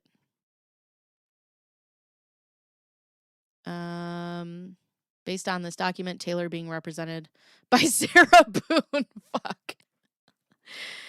The photos provide the death, premeditation, and yeah, you have to know.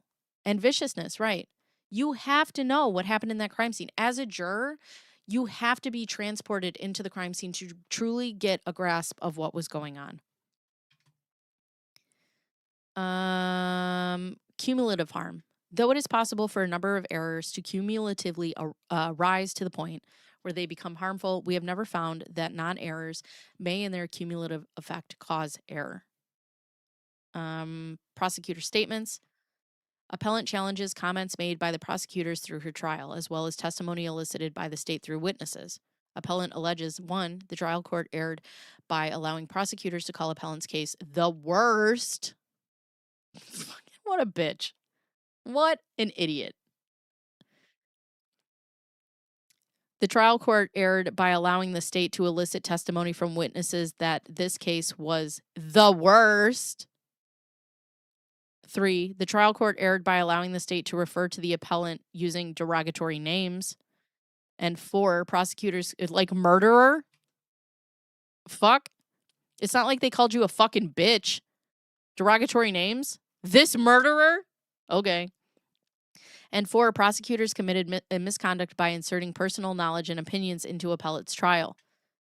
Appellant also contends that cumulative effect of errors affected her substantial rights in both the guilt and punishment phases of her trial. We overrule each of these. Okay, so pretrial appellant's trial counsel made an oral motion in limine requesting the state be prohibited, as well as any potential witness, from testifying that this is the worst case I've ever seen. Maybe it is. Maybe it is.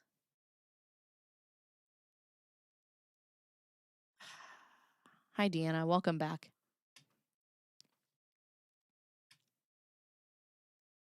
Or anything along those lines, as well as no mention from the state or any witnesses offering an opinion that the defendant has shown no remorse or that there's lack of remorse on a couple of grounds. Appellant's trial counsel filed a pretrial written motion in limine requesting that the trial prohibit the state from engaging in derogatory or dehumanizing name calling. The trial court denied both motions in limine. What did they call her? Be reserved, Fuller State, blah, blah, blah, challenge either prosecutors. What did they call her? To argue that her pretrial motions in limine were not true. To prevent the state from questioning prospective jurors concerning their attitudes about the death penalty. We conclude that the motion in limine was not true. Not a true motion, excuse me.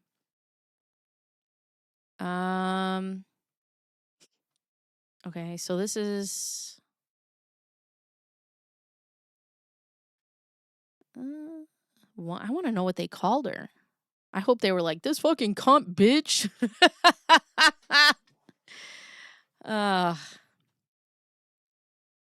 Because it's true, perhaps? Right. Thank you. If it's raining, I'm sneezing.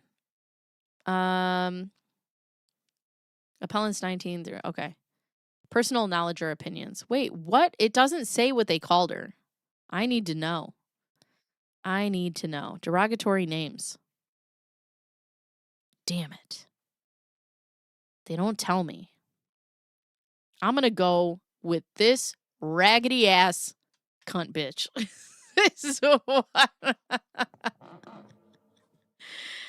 Oh, God. That's what I'm going to... This raggedy ass syrup heiress salty having bitch. The proper method of preserving error in this case. Okay. What is this? In her briefing, appellant cites numerous allegedly objectionable questions asked by the state to witness, but appellant only cites 6 times a contemporaneous objection was lodged. As to some questions, appellant objected, did not receive a ruling, and failed to object to the trial court's refusal to rule. They didn't like my objections. As to other objections, appellant failed to request an instruction that the jury disregard the comment. After her objections were sustained, and as to one objection, appellant failed to move for mistrial after the trial court granted the limiting instruction. Appellant has failed to preserve her complaints. Okay.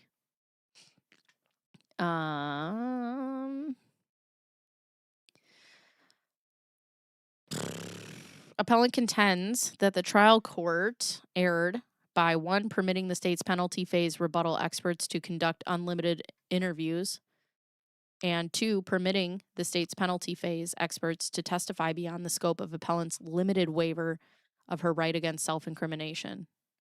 We overrule both points of error. Good. Trash. Errors of trash. Oh, God. Let's see. All evidence against you is prejudicial. Right. Steve, they call me a dumbass. Appellant specifically argues that the trial court erred by allowing the state penalty phase rebuttal experts to conduct standardized psychological assessments, particularly going to psychopathy.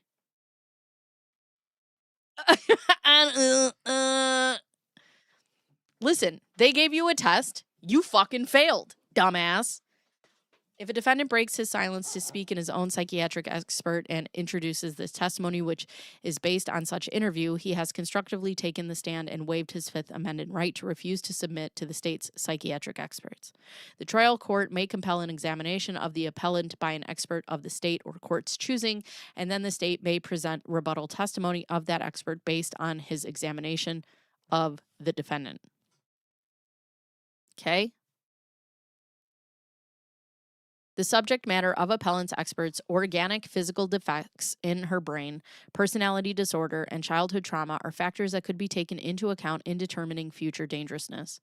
One of appellant's experts testified that appellant personality was not characterized by criminal violence, and that given her background, there was no strong basis to predict a probability that appellant would pose a future danger. Huh?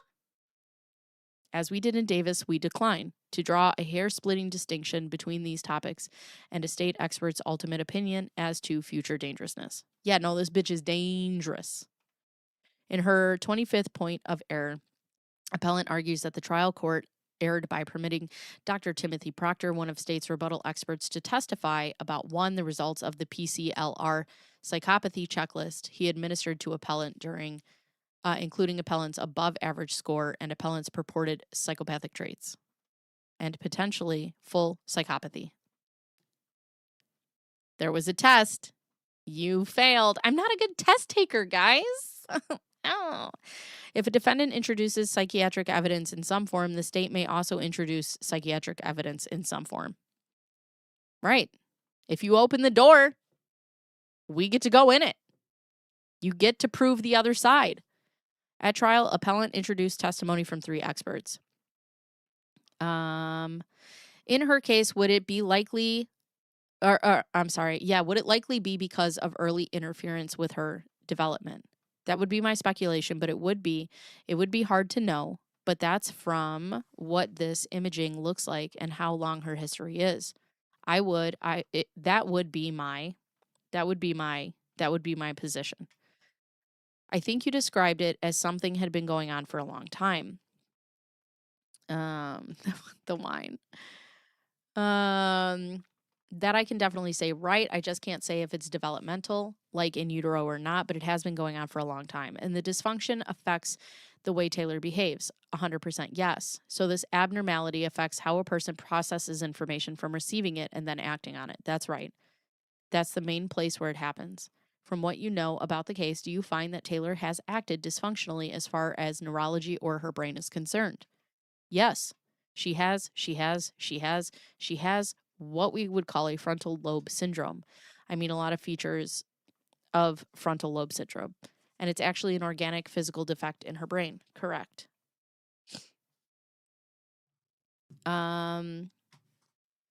A doctor also described disinhibition, impulsivity, and confabulation, making up stories or being inconsistent, and testified that appellant suffered from both conditions as a result of her mental atrophy.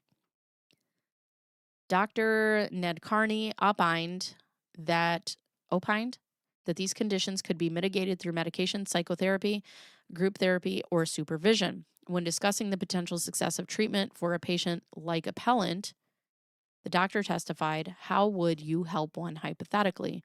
Like I was saying before, usually these patients need very intensive treatment.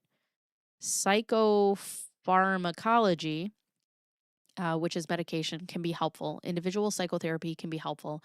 Usually they need like a comprehensive program, like cognitive remediation program, and often they need supervision, something like they would have in prison. Supervision for sure, yes, correct. Possible therapeutic resources, also psychiatric resources, and things like that, yes. And they could manage somewhat in a setting like that, yes. You can't rely on anything she says, can you, because she's a pathological liar. I think you have to take it with a grain of salt, anything she says. That's right. Okay, this is the murder lead up. This is States 33. This is hundreds of pages of her trying to find a victim, her hunting at places where pregnant women were found. That's some pretty intense planning. And I would think that someone with these defects that you're talking about would have great difficulty. The way you're talking about Taylor Parker is, how is she here? But this is the evidence. So she cannot be that dysfunctional in the frontal lobe if she is able to put together and execute a plan like this. Do you want me to? Yes, that's the question. Do you want me to respond? So she doesn't have cognitive deficits in the sense that, in terms of specific cognitive, she can plan what she's going to do tomorrow. She can plan things out in the future, but she has, I think, what you're showing actually is evidence of frontal lobe degeneration. Those people engage in schemes like this when your frontal lobes don't work. An example of disinhibition, impulsivity, like it's planning illegal behavior, that's all a part of frontal lobe dysfunction. He's a certified. Right, but that doesn't mitigate her responsibility and future dangerous behavior. Exactly. I hope Morton isn't the one who made this syrup. She was going to try to steal it because she knew, right? They all knew. They all knew. Okay, and I think to kind of wrap that up, at least does Taylor Parker have all the criteria to meet the diagnosis for antisocial personality disorder? No. Does she have all the criteria for narcissistic personality disorder? No. Histrionic personality disorder? No. Borderline personality disorder? No. Is that why you would use the word condition rather than disorder? Well, yeah, it's considered to be a mental condition because it affects a person, the quality of their life, the stability of their life, their ability to maintain relationships, maintain employment sometime, those sorts of things. But they don't have full-blown disorders as we diagnose it.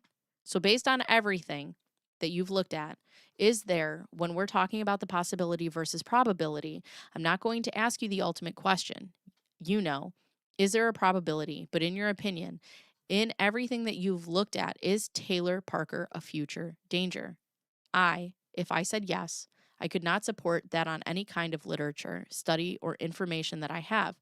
So that means my answer is I cannot predict that she will continue to be dangerous. Now, she will be an aggravation, and she will be manipulative, and she will continue to lie. So when you say she has traits of antisocial personality disorder, what traits are you seeing specifically that make you think she has that?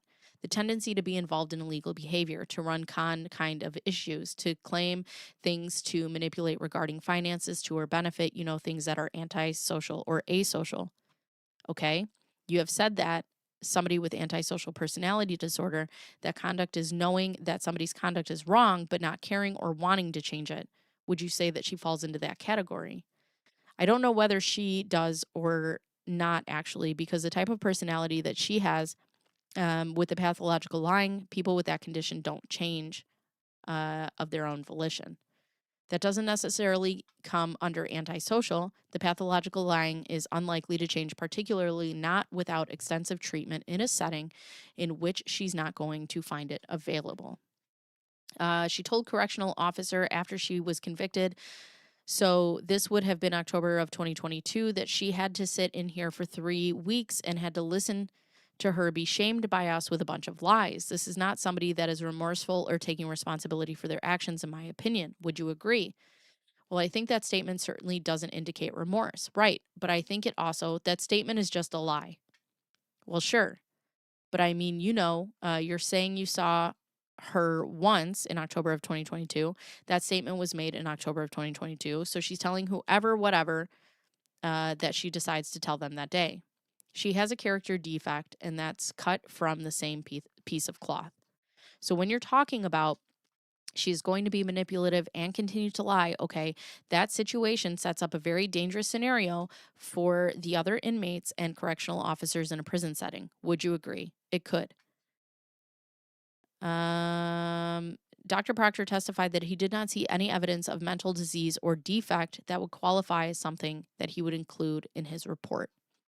How many minutes do I have? I have 5 minutes. Well, like severe mental illness, schizophrenia is certainly an excellent example. Schizoaffective disorder, which is a type of schizophrenia, could be bipolar disorder. You could have major depressive disorder that was severe and even had what's called psychotic features, which means that the person is out of touch with reality, which we actually talked about with Andrea Yates. You could have some other conditions that could fall into mental disease. Mental defect would be something like intellectual disability, which is what we use to call mental retardation or some kind of severe neurological problem like dementia or, someone who had a serious head injury that resulted in serious cognitive problems. So that's what I'm referring to here. Okay, and then all of those examples that you just gave the jury are things that you have sort of screened for and have not seen in the past of how to recognize that is just not the situation with Taylor Parker. Correct. Okay. And then borderline personality. The presence of pathological lying and manipulativeness. Talk about that for just a second. Well, I mean, part of what came out of the assessment with that thing called PCLR, which is the psychopathy checklist, is that there were certain traits that she clearly had, and in particular, pathological lying and manipulativeness are clearly established. That is part of the personality disorder she has. And then she also has, related to that, what are called antisocial traits, which antisocial is like wanting to keep to yourself or being shy. It's a tendency to be willing to break rules, not to follow laws, which certainly has a history of reckless disregard for others, being irresponsible, lacking remorse. And then this histrionic piece is the being real expressive emotionally and engaging in a lot of attention, seeking behavior that has kind of a dramatic quality to it. Yeah, I guess, I don't know. They're trying to say that she had some sort of frontal lobe condition. But yeah. So, the book we use to diagnose mental problems is called the Diagnostic and Statistical Manual of Mental Disorders. We call it the DSM for short, 5th edition. Text revision is a current one, and it lists 4 factors. And if these factors are present, if there's some combination of them, then you should suspect malingering. Does not mean someone is malingering, does not mean someone is faking, but it means it's a red flag to consider. So if you have somebody that's okay, so then they explain how they get to their diagnosis. So we did it. We got through this. I'll be damned. As the record indicates, Dr. Proctor's rebuttal testimony was not outside the scope of appellant's expert testimonies. Appellant's expert testified that appellant had brain atrophy and traits of several psychiatric disorders. The state rebutted those conclusions through Dr. Proctor's testimony that ruled out appellant's psychiatric disorders and instead attributed her behavior to psychopathy. So, and they overruled that, and she's done. So good for her. Fuck her.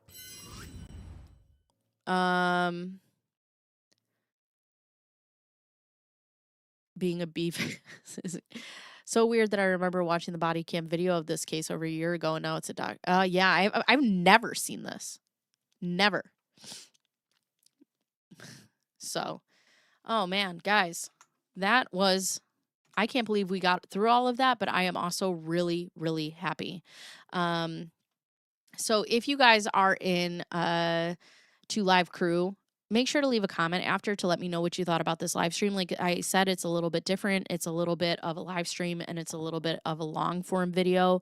If you guys want more long form videos, let me know. I can settle up my good Lord, set up my teleprompter and just figure it out until I get a second camera. If you're on Plan B crew, a replay crew, thank you for being here. This was a rough watch. Usually we're more happy-go-lucky, but this one makes me want to hit somebody with my car. Mostly 100%ly Taylor Parker. People are asking for the trial song, so let's do that today because you asked for it yesterday. Go to trial, go to trial, go to trial, Laura Owens. You can do it. We believe you. Give us context. Show us the moon bump. We want to see it. Tell us your story. You can do it. Hey, Laura Owens, go to trial. You can do it. Give us B-hole. Hey, Laura Owens, go to trial. Do it, do it. Everyone believes your story. Okay. You did way more interaction with us than we deserve. No, it's different. Some people like the live streams. Some people like the long form. I enjoy the live streams because there are things that I don't think of, right? I like to use us as one big collective brain, and I think it's so great. I think it's so fun, and I learn so much from the interaction. I think it's great. Some people want just the information, so I'm gonna try to take, I'm gonna try to figure it out how I can do both. Dear Holy Dave, please bless Bacon's chat with grace and love, and bring justice for Mr. Bacon Bears. God damn it. But you guys are the best. I'm gonna go relax. I will see you. Oh, tomorrow we'll get back on the Michael Maricini stuff. That will be an 11 a.m. stream. Oh, tomorrow is the hearing for Ron and Jan, which was scheduled at 10:30. It was rescheduled because it was originally 2:30 and now it's at 10:30. So I have that. So, audience and great mods. We sure do. We have this is just such a great community. I know I tell you guys all the time, but it's great. So anyways, I will see you guys tomorrow at 11 a.m. If you are not subscribed already, please consider doing so. If you haven't liked the stream, please also consider doing so. Hit the thumbs up, hype it, smash your face against the keyboard. Send Taylor Parker ill thoughts and wishes. Love you guys. Okay, bye-bye.